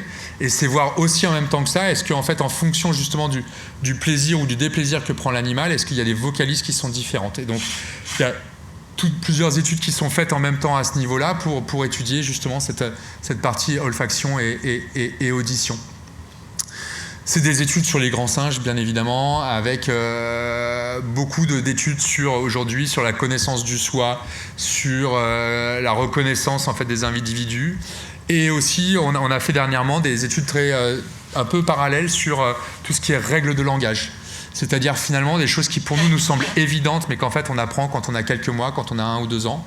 C'est est-ce que les singes, est-ce que les chimpanzés, est-ce que les gorilles, est-ce que les orang-outans, est-ce qu'ils se coupent la parole, est-ce qu'ils se coupent pas la parole, qui a le droit de parler en premier, est-ce qu'on laisse un laps de temps avant de se répondre, est-ce qu'on laisse pas un laps de temps, est-ce qu'on a le droit de parler à plusieurs en même temps, est-ce qu'on n'a pas le droit de parler à plusieurs en même temps. Et donc ça fait partie aussi des études qui sont faites. C'est encore avec l'INRAE par exemple, un exemple, c'est une étude sur l'encéphale et c'est comprendre l'évolution de l'encéphale et entre autres en fonction de si on est sur une espèce prédateur, si on est plus sur une espèce prédateur, une espèce proie, si on est sur une espèce grégaire ou une espèce solitaire. Et donc là c'est très intéressant parce qu'en fait c'est une grosse collaboration, c'est-à-dire que nous on prélève nos cerveaux pendant les autopsies, donc sur les cadavres d'animaux qui sont ici, de manière très opportuniste. On les fournit à l'INRA, ils sont transférés à un centre qui s'appelle Neurospin en région parisienne, qui a des IRM à 11 Tesla, 12 Tesla, 13 Tesla, etc. et qui fait de l'image de très haute définition et qui va pouvoir définir des connectomes en fait, donc des liens qu'il y a entre les différentes zones géographiques de l'encéphale. Et sur les images brutes d'IRM, donc juste avec les tons de gris comme ce que vous connaissez sur un IRM, ces images brutes d'IRM, elles sont fournies en fait, elles reviennent ici, elles sont fournies à un collège et c'est des étudiants de 3e en fait au collège qui vont colorer ces images d'IRM parce que ça représente comme ça des personnages naïfs, c'est-à-dire qu'eux ne vont pas se dire mais là je suis censé être dans l'hypothalamus ou là c'est censé être l'hypophyse ou là c'est censé etc. Ils vont juste regarder les tonalités de gris et ils vont colorer en fait les différentes tonalités de gris. Et l'association des connexions qu'on a là avec les cartes qui seront dessinées par les élèves permet derrière d'analyser et de voir l'évolution qu'on peut avoir sur l'encéphale. Et là c'est un dernier projet de recherche sur lequel on est, il y en a plein mais je ne pouvais pas tout présenter ce soir. C'est un dernier projet de recherche sur lequel on est, c'est le projet Vigilife, c'est une alliance en fait internationale qui est en train d'être créée et qui est basée sur l'ADN environnemental. Le principe de l'ADN environnemental c'est qu'en fait tout être humain va libérer de l'ADN à un moment donné de sa vie, soit parce que par la mue, soit par les poils, soit quand on urine ou quand on fait ses selles, etc. D'une manière ou d'une autre, il y a de l'ADN qui se retrouve quelque part. L'ADN environnemental, c'est surtout utilisé aujourd'hui dans le milieu aquatique, mais c'est en plein développement sur la partie terrestre. Et l'idée, en fait, c'est de prendre un échantillon d'eau, de le filtrer, et sur le filtre qu'on va récupérer, on va étudier toute l'ADN. Et on va passer cet ADN avec un séquençage complet, et dessus, on va pouvoir lister, en fait, toutes les espèces, alors toutes les familles, ordres, espèces, sous-espèces qui sont trouvées sur cet ADN. Et par des méthodes de calcul, en fait, on va pouvoir savoir que, par exemple, dans une rivière, l'ADN qu'on a retrouvé à tel endroit, parce que la rivière est large comme ça, elle est profonde comme ça, le débit est à telle vitesse, et ben en fait on a de l'ADN qui correspond aux espèces qui sont 500 mètres en avant, 1 km en avant, 3 km en avant. Et ça permet de cartographier des animaux, et ça permet de se dire il y a des espèces qui existent là, peut-être qu'on ne les voit pas, peut-être qu'aujourd'hui on n'a pas réussi à les voir par les méthodes traditionnelles de caméra trappe ou d'observation, etc. Mais les espèces sont là. Et donc justement, on va déployer des moyens. C'est toujours corrélé avec de toute façon aussi une confirmation visuelle, mais ça permet déjà de cartographier et à très grande échelle. C'est-à-dire qu'en fait, sur quelques litres d'eau, on va pouvoir détecter des centaines d'espèces animales. Et ça a permis pour des choses toutes simples, hein, c'est de faire de l'état des lieux de certains fleuves en France et de voir entre autres l'impact de certaines usines ou utilisées par EDF par exemple pour voir s'il y avait un impact ou pas de leur centrale sur les cours d'eau qui sont environnants. Et puis évidemment, quand on parle conservation, on pense plutôt conservation in situ à l'origine, qui est un autre des 4 piliers en fait, du travail d'un parc zoologique. Et les vétérinaires sont impliqués, on est impliqués, alors beaucoup moins que sur les 3 autres que vous avez vus avant, mais on est impliqués sur les programmes de conservation in situ. Là, c'est une vidéo. Sinon, vous pouvez aller les voir sur YouTube, hein, sur la chaîne Zoo de Beauval, vous pourrez revoir toutes ces vidéos-là. Vous pouvez faire des soirées complètes avec les vidéos et vous reverrez. Là, en l'occurrence, donc c'est une vidéo C'est un programme qu'on a à Djibouti, en fait, où il y a 2 aires protégées qui ont été créées. Et pour sensibiliser les populations locales et surtout pour sensibiliser le gouvernement, attirer l'attention du gouvernement et pouvoir derrière travailler sur la création de ces aires protégées pour protéger en fait des antilopes comme la gazelle girafe ou l'antilope béra qui est endémique de Djibouti. Ce qu'on a fait, c'est qu'en fait, on a amené un certain nombre d'espèces qui existent à Djibouti aujourd'hui ou qui ont existé dans le passé à Djibouti, qui sont l'âne de Somalie, le zèbre de Grévy et l'oryx beza. On les a ramenés dans un grand refuge en fait qui est à côté de Djibouti-ville et de manière en fait à créer un événement, à créer une sensibilisation, avoir une porte d'entrée au niveau du gouvernement et derrière pouvoir justement travailler sur les 2 aires protégées qui ont été faites. Et donc ça typiquement, là-dessus moi j'ai travaillé pour la préparation des animaux avant, pour la partie sanitaire et pour accompagner les animaux. Là on voyage en avion cargo juste avec les animaux pour les accompagner et pour leur acclimatation sur place. Cette deuxième vidéo-là, c'est un de mes collègues, Antoine, avec qui certains ont fait la visite de la clinique aujourd'hui. Lui, il a participé en fait à une réintroduction de gorilles dans le milieu naturel. Donc on a 2 des femelles gorilles qui sont nées ici au zooparc de Beauval, qui ont été réintroduites dans le milieu naturel avec la fondation Aspinal. Alors, c'est très important ça, parce que bien évidemment, ce n'est pas nos 2 femelles à nous qui vont repeupler le milieu naturel de gorilles, et c'est pas ça, c'est une petite goutte d'eau, ça participe. Mais c'est que l'attention, encore une fois, l'attention que ça attire, ça ouvre beaucoup de portes, ça permet d'avoir des fonds pour gérer, parce que si ces gorilles ont été introduits dans le milieu naturel, c'est parce qu'ils sont dans une aire protégée justement. Il faut qu'il y ait une gestion de cette aire protégée, il faut qu'il y ait des moyens, on en parlait tout à l'heure, beaucoup d'aires protégées sur le papier, finalement très peu qui sont assez actives. Et pour avoir des moyens pour ces aires protégées, il n'y a pas de secret en fait, il faut attirer l'attention. Et donc tous ces programmes de réintroduction, déjà c'est beau, c'est emblématique, ça donne de l'espoir. C'est toujours 2 gorilles qui sont de plus dans la nature, mais surtout en plus ça amène l'attention sur ces programmes-là et ça permet d'attirer l'attention du gouvernement et d'attirer des fonds sur ces programmes-là. Ça, c'est un autre programme qu'on a au Laos, en fait, dans le cadre des programmes de recherche au Laos. Alors, on est sur l'éléphant d'Asie captif, utilisé en fait pour le travail du bois ou pour le tourisme. Et il n'y a pas de gestion. Alors, c'est pas du tout qu'on est en train de favoriser le travail des éléphants et qu'on est en train de promouvoir le travail des éléphants, mais c'est que ces éléphants, ils sont là et ils existent, en fait. Et que de toute façon, ils vont être utilisés parce que derrière, c'est toujours pareil, c'est des populations, des gens qui vivent de ces ressources-là, qui ont des enfants à nourrir, qui ont besoin d'un toit, qui ont besoin de ça. Mais par contre, il n'y a pas de gestion de ces éléphants. Il n'y a aucune idée de combien il y en a, il n'y a aucune idée de qui est où, il n'y a aucune idée de comment ils sont gérés, etc. Et une des problématiques de ça, c'est que le Laos en particulier, on considère aujourd'hui, mais c'est des chiffres qui sont probablement fictifs, qu'il y a 400 éléphants captifs, 400 éléphants sauvages au Laos. Et le Laos a toujours vécu en disant, de toute façon, il y a de l'éléphant sauvage. Donc en fait, quand j'ai plus d'éléphants captifs, je vais prélever un éléphant sauvage. Donc il y a un vrai travail sur se dire, non, on va plutôt essayer de faire reproduire l'éléphant sauvage. Et puis, même en parallèle, on va plutôt même essayer de faire en sorte que vous ne travaillez plus avec l'éléphant. Mais aujourd'hui, ce qui se passe, en fait, c'est que finalement, comme il n'y a plus trop de travail de bois, les gens qui ont besoin de vivre avec ces éléphants, ils les vendent à la Chine pour faire du tourisme. Et parce qu'il n'y a pas de surveillance du Laos sur ces éléphants, en fait, ces éléphants, ils partent en Chine et ils sont vendus en Chine. Donc ce qu'on a amené pour l'instant, c'est des choses toutes simples. C'est des puces électroniques, des lecteurs de puces, et on va leur expliquer déjà comment on fait, comment on va créer un registre de ces éléphants, comment on va suivre ces éléphants, et derrière, voilà, d'autres choses.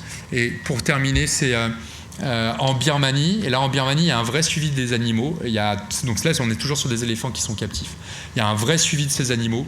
Mais l'idée, c'est de les accompagner. Et ce qu'on a fait pour l'instant dans la démarche, c'est de leur amener du matériel, entre autres des échographes, parce qu'ils faisaient déjà des fouilles rectales sur leurs animaux.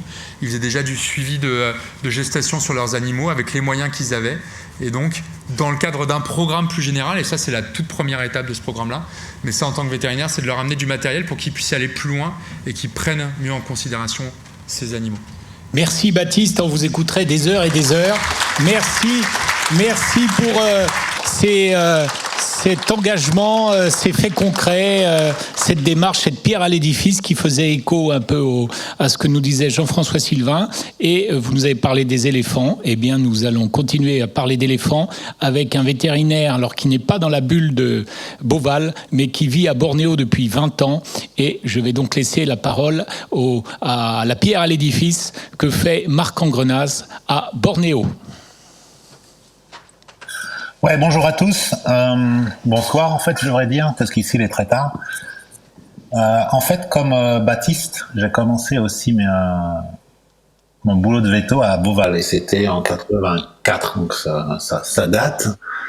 Et en tant que vétérinaire, j'ai commencé à travailler un petit peu dans les zoos. Et en fait, ce dont je me suis rendu compte, c'est que je voulais faire de la conservation de terrain. Et c'est sûr que les vétérinaires sont pas forcément les mieux formés pour faire de la conservation de terrain, mais on a quand même un rôle super important à jouer et c'est ce que je voulais un petit peu vous illustrer dans les 10 minutes qui viennent en vous parlant du projet qu'on a commencé, donc sur la diapo suivante. Un projet qu'on a commencé en 98 au nom d'une association Outan qui a été créée par Isabelle Lachmann, une primatologue du muséum et moi-même. Et donc à l'époque, on a bougé à Sabah, donc là où je vous parle, Sabah c'est la partie malaisienne de l'île de Bornéo, pour faire de la conservation de terrain. Donc sur la photo suivante, vous vous rendrez compte que ce qui nous intéresse, c'est de trouver comment l'homme et l'animal peuvent coexister sur un habitat donné. Photo suivante, please, s'il vous plaît. En effet, la photo suivante. Ah, là voilà. Ah ben non, là, ça va trop vite maintenant. Ouais, donc en fait, ce qui nous intéresse, c'est de trouver des solutions pour que l'homme et l'animal puissent coexister. Pourquoi ? Parce qu'en fait, l'essentiel des espèces qui nous intéressent, les gros mammifères, les espèces d'icônes, se retrouvent à l'extérieur des zones protégées. Évidemment, il est essentiel d'avoir des zones protégées pour protéger la biodiversité dont on parle depuis le début de la soirée. Nous savons tous que les zones protégées, c'est vraiment un élément essentiel pour diminuer la crise de la biodiversité actuelle, mais ça ne va pas répondre à toutes les questions et ça ne va pas apporter toutes les solutions, en particulier pour les gros mammifères qui ont besoin de vastes territoires pour définir des populations stables et viables. Donc il y a 25 ans, quand nous sommes arrivés dans la Kinabatangan, donc l'est de l'état de Sabah, on a trouvé un paysage, photo suivante s'il vous plaît, qui était très dégradé, très fragmenté. En particulier, la forêt avait été ou était en train d'être convertie à des fins agricoles. Donc ici, vous voyez des photos de palmeraies, ce qui est quand même la production agricole la principale chez nous. Photo suivante.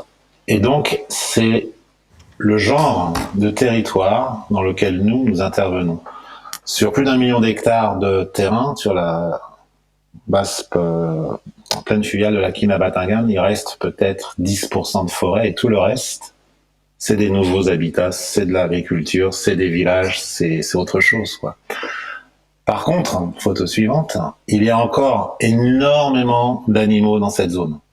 Des oiseaux, évidemment, mais aussi des reptiles, des batraciens et autres. On a les seules populations d'éléphants de Bornéo qui se trouvent à Sabah. Et on a aussi évidemment les orang-outans. C'est ce qui nous avait, nous, amenés sur place pour essayer de comprendre.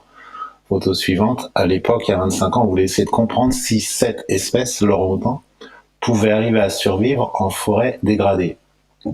Parce que lorsque les animaux vivent en dehors de zones protégées, en général, même s'il reste des forêts, ces forêts sont dégradées, sont exploitées par l'homme. Donc nous avons commencé à suivre les animaux il y a 25 ans, et puis on s'est rendu compte que les orang-outans, ils s'adaptent très bien aux zones dégradées. En fait, ils survivent très bien en forêt exploitée, parce qu'il y a encore plus de ressources alimentaires en forêt exploitée qu'en forêt primaire intacte.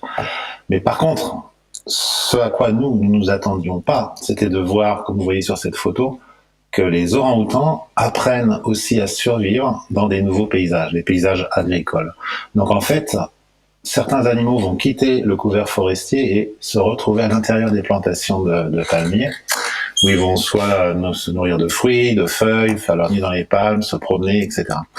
Donc ça, c'est une situation très nouvelle qui mérite vraiment d'être approfondie, parce que c'est là où on retrouve de plus en plus d'animaux, que ce soit les orang-outans, les éléphants et d'autres espèces. Pas toutes les espèces, bien sûr, mais certaines quand même. Et donc, photo suivante. Et donc, très vite, quand nous nous sommes rendus compte que l'orang-outan survivait dans des zones où on ne l'attendait pas, on l'attend dans les forêts, bien sûr, il y en a dans les forêts, évidemment, mais on en trouve aussi dans ces paysages complètement nouveaux, très transformés par l'homme. Il a fallu commencer à avoir vision un peu plus large de ce qui se passe. C'est-à-dire sortir de la notion d'espèce orang-outan et essayer de comprendre un petit peu au niveau écosystémique qu'est-ce qui se passe, quelle est la dynamique, quels sont les besoins de l'espèce en dehors des forêts pour survivre, et ainsi de suite. Et c'est là où le concept One Health prend toute son importance. Parce que quand on parle de One Health, ça, pour moi du moins, ça ne signifie pas seulement santé, santé, santé. Ça signifie toutes les interactions qui existent au niveau des écosystèmes. Et ça inclut évidemment les espèces animales, ça inclut aussi l'homme. Donc pour nous, par exemple, qui sommes des conservationnistes de terrain, prendre soin de la santé animale, c'est déjà, par exemple, éviter la transmission des maladies. Donc depuis le Covid, évidemment, quand nous sommes autorisés à rentrer en forêt, à suivre les animaux sauvages avec qui nous travaillons, ben, on se prémunit, on porte des masques, on se lave les bottes, on lave les mains, enfin, on fait un petit peu les mêmes gestes que ce que Baptiste fait avec son équipe à Beauval, j'imagine, quand ils sont près des animaux. Donc ça, c'est très important. Une autre problématique qui nous intéresse serait d'essayer de comprendre les risques de transmission de maladies dans ces zones anthropiques où les orang-outans se retrouvent par exemple de plus en plus souvent proches des hommes ou proches des animaux domestiques, du bétail. Il y a forcément des nouveaux risques sanitaires qui existent, qui n'ont pas encore été étudiés, qu'il faudrait comprendre si on veut donner une chance pour ces animaux, une chance de survie pour ces animaux dans ces milieux anthropiques. Photo suivante. Sur ces milieux anthropiques, prendre soin de la santé animale, ça veut aussi dire, par exemple, trouver des solutions aux conflits. Parce que quand on a des éléphants qui viennent dans une plantation ou dans un verger et qui détruisent des hectares de plantation dans une nuit, c'est clair que les communautés locales ou les planteurs ne sont pas forcément contents. Et un des problèmes que nous avons ici à Bornéo, mais en fait qui existe dans le monde entier, c'est le fait que quand on a des conflits, bien souvent les animaux se font tuer. Donc c'est aussi un problème de santé animale. Bon, c'est une intoxication par le plomb si on veut, mais c'est un gros problème en soi, parce que si les animaux se retrouvent en dehors des zones protégées et qui se font tirer dessus par les gens avec qui y vivent, c'est pas viable. Et là, je peux faire un parallèle évident avec ce qui se passe en France sur des espèces telles que le loup, par exemple. Enfin bref, c'est un autre débat, je vais pas rentrer là-dessus, moi je suis à Bornéo. Photo suivante, s'il vous plaît. Donc, quelque chose d'autre, prendre soin de la santé animale et des écosystèmes, il y a des outils qui existent déjà pour ça. Les lois. Donc, une de nos équipes à Outan s'occupe de faire respecter les lois. Donc, en fait, on les appelle les Honorary Wildlife Wardens. Et donc, ils font des patrouilles, ils essayent d'arrêter de diminuer la pression de braconnage, par exemple, ou les autres activités illégales. Et c'est une façon très importante, si on veut assurer la survie de ces espèces en dehors des zones protégées, ou même à l'intérieur des zones protégées, de faire sûr que toutes les lois nationales qui sont mises en place sont respectées. Suivante.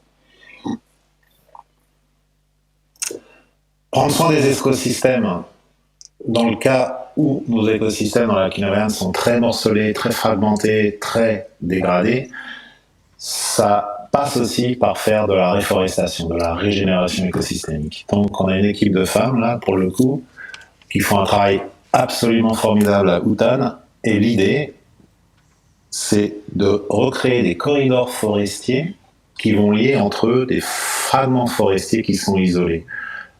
Dans ces fragments, on a beaucoup d'espèces, je vous en ai montré quelques-unes tout à l'heure, mais certaines espèces ne peuvent pas traverser une plantation. Par exemple, les gibbons, ils ne vont pas traverser une plantation. Les orang-outans peuvent le faire, les éléphants peuvent le faire, les oiseaux peuvent le faire, mais d'autres espèces ne peuvent pas le faire. Pour rendre ces milieux agricoles plus perméables aux espèces qui nous intéressent, aux espèces que nous voulons protéger, il faut recréer de meilleures conditions au niveau du paysage. Ça veut dire recréer dans d'autres cas des corridors forestiers ou ce qu'on appelle en anglais des stepping stones, c'est des petits fragments forestiers qui vont un petit peu morceler l'habitat, le rendre un peu plus en mosaïque. Au final, je pense que beaucoup d'espèces pourraient survivre dans des paysages agricoles si on travaillait sur des schémas d'agroforesterie. À partir du moment où on travaille sur des schémas de monoculture, non seulement les écosystèmes vraiment souffrent, mais en plus la biodiversité disparaît, ça c'est clair. Alors que si on travaillait sur une approche plutôt agroforestière, c'est-à-dire où on aurait une diversité d'habitats à l'intérieur du paysage, beaucoup plus d'espèces pourraient survivre et s'adapter. Suivante, j'ai bientôt fini, vous inquiétez pas. Ouais. Et quelque chose que j'ai appris au cours de ma carrière, j'ai commencé donc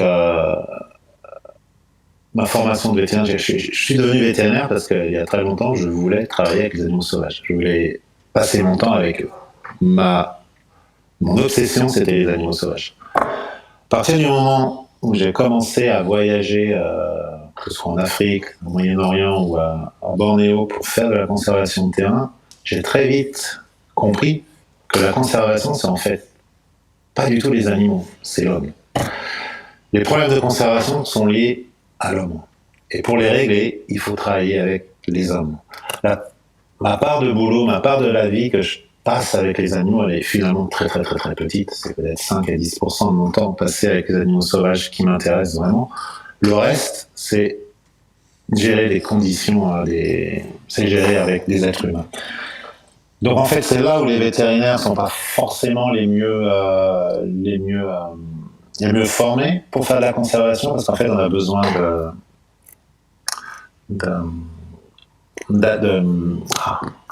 d'atouts sociaux. Enfin, on a besoin d'une formation sociale et psychanalyse et voilà, on a besoin de travailler avec les gens, quoi. Et donc ça, c'est pas forcément évident pour des vétérinaires qui sont habitués à travailler avec des bêtes. Donc prendre soin de la santé humaine, ça passe aussi pour répondre à cette question, comment coexister avec des animaux sauvages.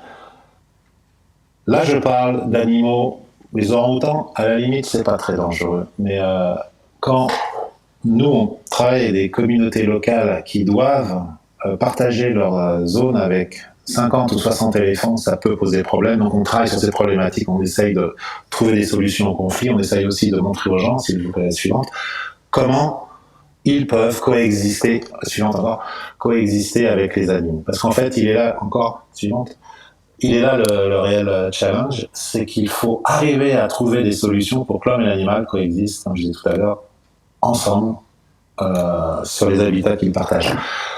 Donc la dernière partie de notre boulot, c'est de travailler avec les gouvernements, travailler avec les communautés locales, c'est ce qu'on fait depuis le départ, c'est ce qui nous intéresse, mais travailler aussi avec les industries pour adapter les régulations, il faut engager avec tout le monde, il faut arriver à mettre en place des modes de gestion qui vont permettre à la fois à l'homme de survivre sans trop détruire les écosystèmes et à la fois trouver des méthodes de gestion des terres qui vont permettre aux animaux de s'épanouir. C'est pas facile, mais je pense que c'est possible. Mais ça veut aussi dire avoir une approche beaucoup plus large que la simple approche aire protégée contre aire non protégée ou la simple approche que j'appelle espèce. On veut travailler sur l'orang-outan, par exemple, et sauver l'orang-outan ou l'éléphant ou le tigre. Il faut penser habitat, il faut penser communauté humaine, il faut penser politique, il faut penser large. Voilà. C'était mon message de ce soir. Suivante, s'il vous plaît. Et donc, nous, à Outan, on travaille beaucoup avec le zoo de Beauval. Donc, je voulais vous remercier de m'avoir invité ce soir pour être avec vous. Et ben voilà, quoi. Maintenant, s'il n'y avait pas Covid, je vous inviterais à venir nous voir, mais il va falloir attendre que le Covid se calme. Bon, Marc, je crois que tu nous entends. On te remercie, tu es applaudi. Et tu vois, on ne s'était pas parlé depuis 30 ans à Alfort, mais je suis très content. Et je te remercie pour ton engagement qui a fait écho. Tu m'entends ? Tu m'entends, Marc ? Bon, en tout cas, ton engagement fait écho à tout ce qu'on a dit avant. Un grand merci. Donc, ton association, ton engagement est soutenu par Beauval et il est soutenu aussi par Univet Nature. Et comme autre exemple d'engagement concret, innovante pour la sauvegarde de la biodiversité, je vais appeler maintenant Benjamin Cabouche qui va nous parler d'Univet Nature, qui est une fondation que nous souhaitons soutenir pour son engagement concret sur des projets en faveur de la biodiversité dans le monde. Merci Benjamin. Merci pour votre patience. Donc on peut présenter, on peut commencer si vous voulez la première diapo. Ah, c'est moi en plus. Ah non, c'est pas moi. Donc l'idée ici, c'est de vous montrer l'exercice qu'on vous présente, c'est de quelles sont les initiatives qui ont été prises par les vétérinaires, et donc je vous parlais de celles que je vis actuellement au sein d'Univet Nature. Donc je suis le directeur de ce fonds de dotation C'est un fonds de dotation qui a été créé par beaucoup de vétérinaires, et je vous présenterai après qui nous sommes. Et ce travail a été initié après beaucoup d'expériences théoriques. Donc certains ont des parcours universitaires, etc. Mais aussi des parcours empiriques, c'est-à-dire qu'en faisant le tour du monde, on voit des choses. Et une des choses qui a été remarquée, qui a été évoquée précédemment, c'est qu'au moins pour les gros animaux, vous savez que pour les insectes, à part l'étude allemande qui a été précitée, on avait peu de travaux aussi exhaustifs. Et par contre, pour les gros mammifères, depuis 40 ans, on les compte assez bien. Les éléphants, c'est pratique. Et on voit globalement, j'ai mis un indicateur, en gros, une diminution des grands vertébrés sur Terre. Mais ça marche pratiquement pour la plupart des taxons, des groupes taxonomiques. On voit une diminution de l'ensemble de la faune terrestre et même de la flore terrestre. Et ça se mesure. Et ce qui est intéressant, c'est que ça se voit. Et l'espèce humaine est une espèce qui a besoin de voir les choses pour mieux les comprendre. On a évoqué le travail qui est fait par Marc sur Bornéo. Là, c'est une de ses diapos, mais merci Marc de me l'avoir prêté. C'est une diapo qui montre en gros l'évolution de la baisse de densité d'animaux. Et ça, c'est important, c'est-à-dire que peut-être que l'espèce orang-outan ne va pas disparaître à court terme. Il y en a dans les zoos en plus, si j'ai bien compris. Mais en tout cas, ce qu'il faut remarquer, c'est l'érosion, l'effritement, la dégradation des densités élevées d'animaux, et donc qui les fragilise. Une particularité sur les grandes causes rapidement, mais j'en ai mis bien sûr l'intensification des pratiques agricoles, c'est le débat actuellement, la chasse, qui est souvent sous-estimée, même nous-mêmes quand on travaille dessus, on n'ose pas y croire, mais c'est impressionnant en termes de prélèvement, moins en Europe paradoxalement, même si ça fait l'actualité ici, mais dans des pays où en gros il n'y a pas de réglementation. Au Moyen-Orient on peut tirer toute l'année dans les oasis. Et le chat, donc je vous ai mis, c'est un très gros prédateur. Et donc vous les soignez souvent quand vous êtes en canine, vous vous occupez des chats. C'est un des gros prédateurs sur la petite faune terrestre. Alors ici en Europe, c'est des espèces qui ne sont pas forcément directement menacées, mais sur les systèmes insulaires, dans les îles, on a des oiseaux assez fragiles et qui sont en faible densité et qui sont assez impactés par la prédation par les chats. Alors, on l'a évoqué, la question du changement climatique est fondamentale. On l'a évoqué pour les conditions humaines qui vont être des grandes difficultés dans la répartition des populations humaines de demain, mais ça a aussi des impacts significatifs sur la faune et la flore. La flore, c'est très simple. Les végétaux essayent de remonter vers le nord. On a des espèces comme le hêtre qui chaque année grattent et remontent vers le nord parce que les conditions leur sont favorables, et ils quittent les parties au sud. Mais on a aussi, effectivement, c'était évoqué sur les manchots, sur les amphibiens, qui pour moi est le groupe taxonomique qui va être pour les vertébrés terrestres le plus impacté par rapport au dérèglement du changement climatique. On ne va pas développer ici, mais en tout cas, c'est ce qui est noté dans cette diapo-là. Alors, est-ce que ça fonctionne ? Voilà. Donc, en gros, les chantiers pour résoudre les problèmes qui ont été évoqués précédemment par tous mes collègues avant moi, c'est qu'il nous suffirait simplement de travailler sur la démographie, de changer le mode d'occupation des sols, de moins urbaniser, de régler la question climatique, de s'attaquer aux crises alimentaires, de réduire les échanges au niveau mondial, de limiter les espèces exotiques et les pollutions. Et si on a fait ces 8 points-là, le problème est à peu près bien géré. Donc on est effectivement dans ce qui a été dit depuis le début ici, c'est qu'on rentre dans ce qu'on appelle l'anthropocène, c'est-à-dire qu'on a donné le nom d'une couche géologique, jurassique, carbonifère, que vous connaissiez dans vos manuels. L'espèce humaine, elle est championne, elle a la sienne. On est vraiment au bout du bout de ce qu'on pouvait faire. On a enfin une ère géologique qui portera notre nom, après nous évidemment, et qui est liée au fait à cette idée-là, c'est que le premier vecteur, le premier marqueur, le premier patron de distribution des espèces aujourd'hui est lié à l'homme. C'est-à-dire qu'on a réussi à impacter tous les compartiments des différentes zones géographiques, marines, géographiques, aériennes. Et donc on a même des sous-sols parfois quand on prélève beaucoup de pétrole. Donc on a réussi à avoir une prégnance sur tous les milieux qui est exceptionnelle, on peut être fier de nous. On a enfin réussi à atteindre notre objectif de tout contrôler. Alors, quelles sont les réponses qu'on peut avoir? Donc, humblement, je vais vous présenter ce que nous, on a déjà engagé. Alors, qui sommes-nous? Bon, déjà, c'est un pari qui était intéressant, c'est-à-dire qu'on avait de vouloir créer une alliance entre des vétérinaires qui étaient, moi, ce que j'appelais les vétérinaires d'Actari, c'est-à-dire des vétérinaires qui ont eu leur vocation, qui n'ont pas forcément fait ça après, mais qui ont une vocation initiale de petits enfants, qu'on voit dans les zoos ou ailleurs, qui ont cette vocation de vouloir soigner l'animal, ce que disait Marc, c'est-à-dire on aime les animaux, on veut les soigner, on veut les guérir, et donc il y a des séries pour ça. Mais il y a aussi on a voulu aussi créer un fonds de dotation où à part égale, dans le conseil d'administration, il y a autant de vétérinaires que de naturalistes ou d'environnementalistes. Donc c'est une particularité, ça permet d'avoir un autocontrôle sur les objectifs et les choix qui sont faits.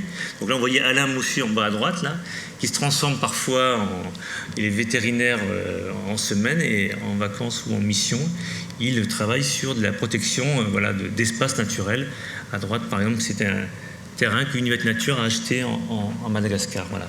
Et en gauche, en gros, c'est des programmes Franck Bonin, je ne sais pas si vous connaissez, qui est vétérinaire sur Lyon et qui travaille qui est partenaire et qu'Univette Nature soutient sur les tortues étoilées que pour certains ont pu voir dans le Dôme, par exemple. Et donc, c'est des espèces sur lesquelles on travaille. Et moi, à titre personnel, j'ai piloté les programmes de réintroduction de vautours moines, vautours fauves ou d'autres espèces dans les Alpes du Sud. Alors comment, c'est un exercice de style, vous avez toute la soirée pour réfléchir. Demain, on vous donne comme mission de sauver la planète, ou en tout cas quelques espèces. Bon, par quoi on commence? Et donc cette question de par quoi on commence, elle a été traitée par l'UICN il y a 40-50 ans, avec les fameuses listes rouges. Les listes rouges, en fait, elles ont quand même de pointer les espèces en nombre d'effectifs qui sont le plus ou moins menacées, et si possible de donner un statut de sensibilité à la pression humaine. Et donc il y a des espèces qui n'ont pas encore de statut. On ne sait pas si elles sont menacées ou pas. Certaines, on ne sait pas les effectifs parce qu'on ne connaît pas l'ensemble de la population. Mais en tout cas, il existe une liste rouge. Et donc plus vous êtes dans le rouge, dans le noir, et plus on se rapproche de la fin. En fait, on n'est pas loin de l'extinction. Et donc un des critères qui peut être utilisé si vous voulez protéger les espèces, c'est de commencer par les plus fragiles, les plus sensibles. Donc c'est une particularité, c'est un axe de réflexion. On peut commencer par protéger les plus rares et les plus menacés. Deuxième critère, c'est un très beau travail qui je trouve qui est très intéressant, qui est en ligne et qui est réactualisé au fur et à mesure. Ils ont pointé, c'est un groupement de scientifiques avec des échanges mondiaux, qui pointent une shortlist des espèces animales les plus menacées parce qu'elles ont des faibles effectifs dans des espaces hyper restreints. Il n'y en a pas beaucoup et ils ont très localisé. Il y a des amphibiens à Madagascar où 100% d'effectifs tiennent sur 4 hectares. Donc si les 4 hectares sont protégés, vous avez 100% du contrôle des populations, pas du problème. Des populations, parce qu'après c'est autre chose de pouvoir les faire survivre dans un environnement plus large. Donc là c'est un critère. Donc travailler sur ce qui est le plus urgent, c'est-à-dire en gros, là on est vraiment dans le sauvetage de la dernière chance, c'est-à-dire on a des effectifs très restreints. Et je vous montrerai des exemples après. Un troisième critère, c'est par rapport à la capacité utile des arbres à stocker le CO2. Eh bien on voit bien qu'il y a des secteurs qui sont plus en tension que d'autres.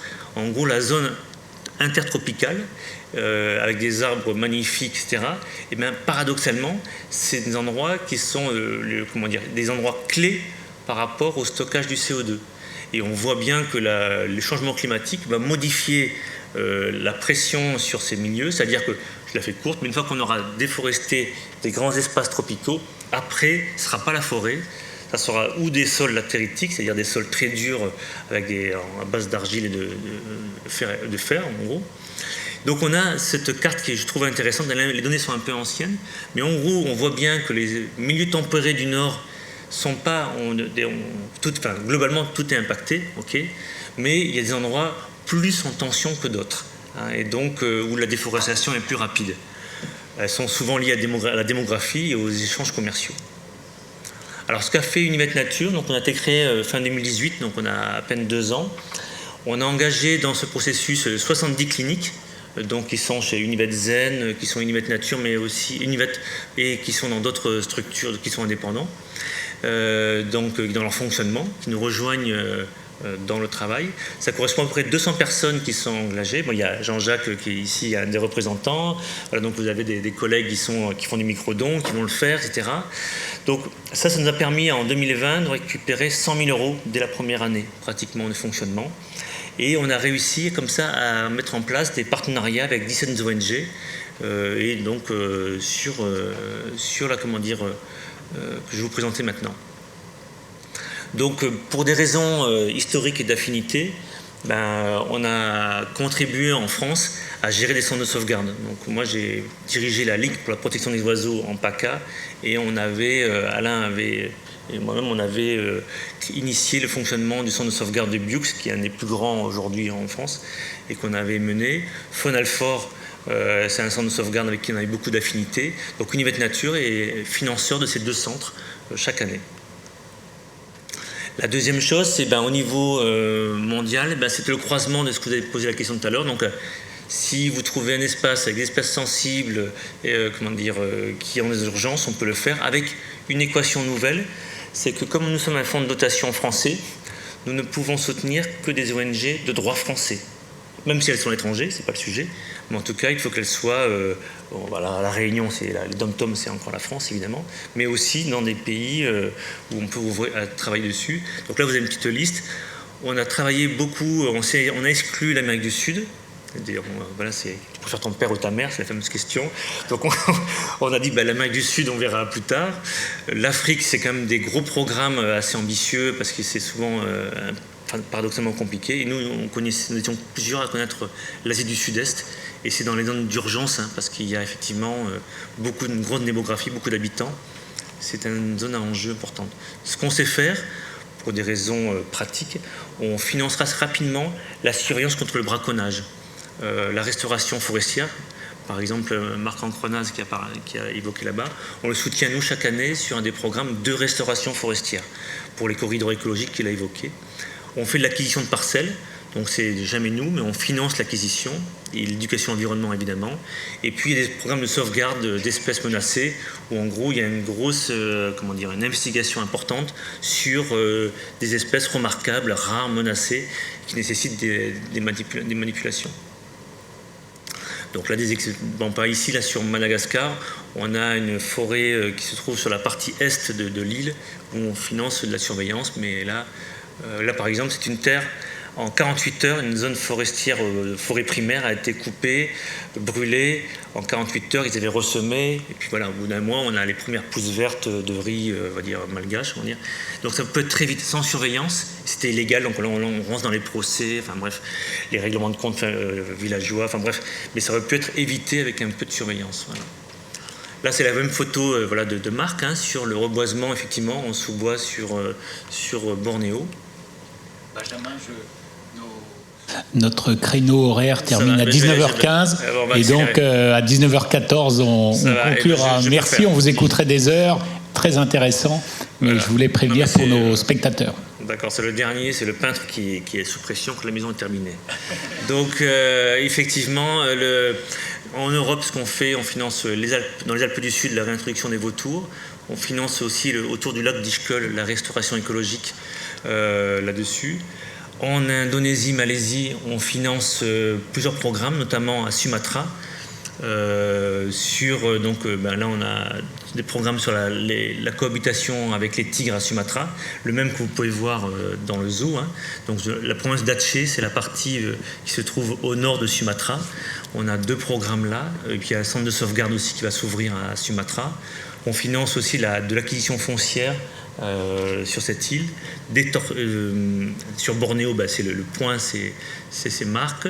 Sur Sulawesi, on travaille sur le macaque noir, qui ne vit que sur la petite pointe, qui est très, très localisée. Madagascar, on a 5 programmes. Les tortues, deux espèces de lémuriens. L'apalémure, le grand apalémure, c'est avec Delphine Rollet, mais je le connaissais peut-être du muséum, là, très, très, très sympa. Et là, c'est vraiment un travail exceptionnel qui a été mené de longue haleine. On a travaillé sur les orchidées, là, sur la forêt, dans la partie est de l'île. Il y a toute la bande verte et ce qui reste de forêt à Madagascar. Et on travaille sur un sanctuaire pour les baleines à bosse sur l'île de Sainte-Marie, donc c'est la partie nord-est de l'île. Au Népal, on travaille sur la cohabitation avec le tigre. Les tortues, on a 2 programmes de tortues marines qu'on soutient à La Réunion et à Sumatra, c'est les mêmes acteurs, et très ambitieux sur ces 2 projets. Et là, le dernier, c'est un programme sur les Fatou Ifa. C'est un oiseau, il ne reste que 4 couples au monde. Donc on est dans la liste triste des 100 espèces menacées d'extinction, là, dans même pas 5 ans. Donc on est 4 couples au monde, ça fait pas beaucoup.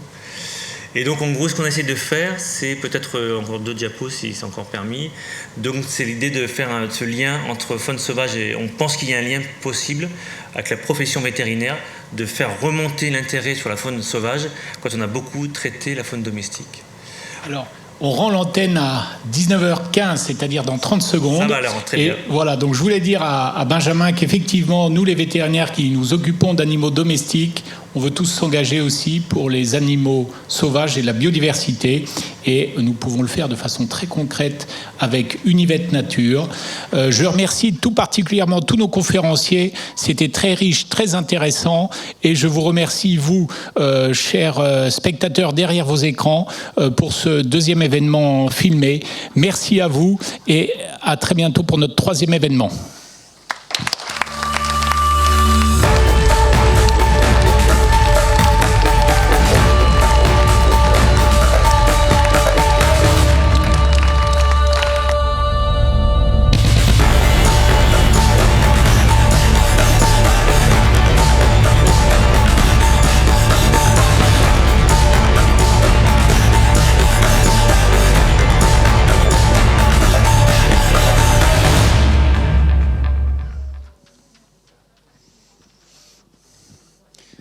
Alors, nous ne sommes plus à l'antenne, donc on va pouvoir vous parler de la suite.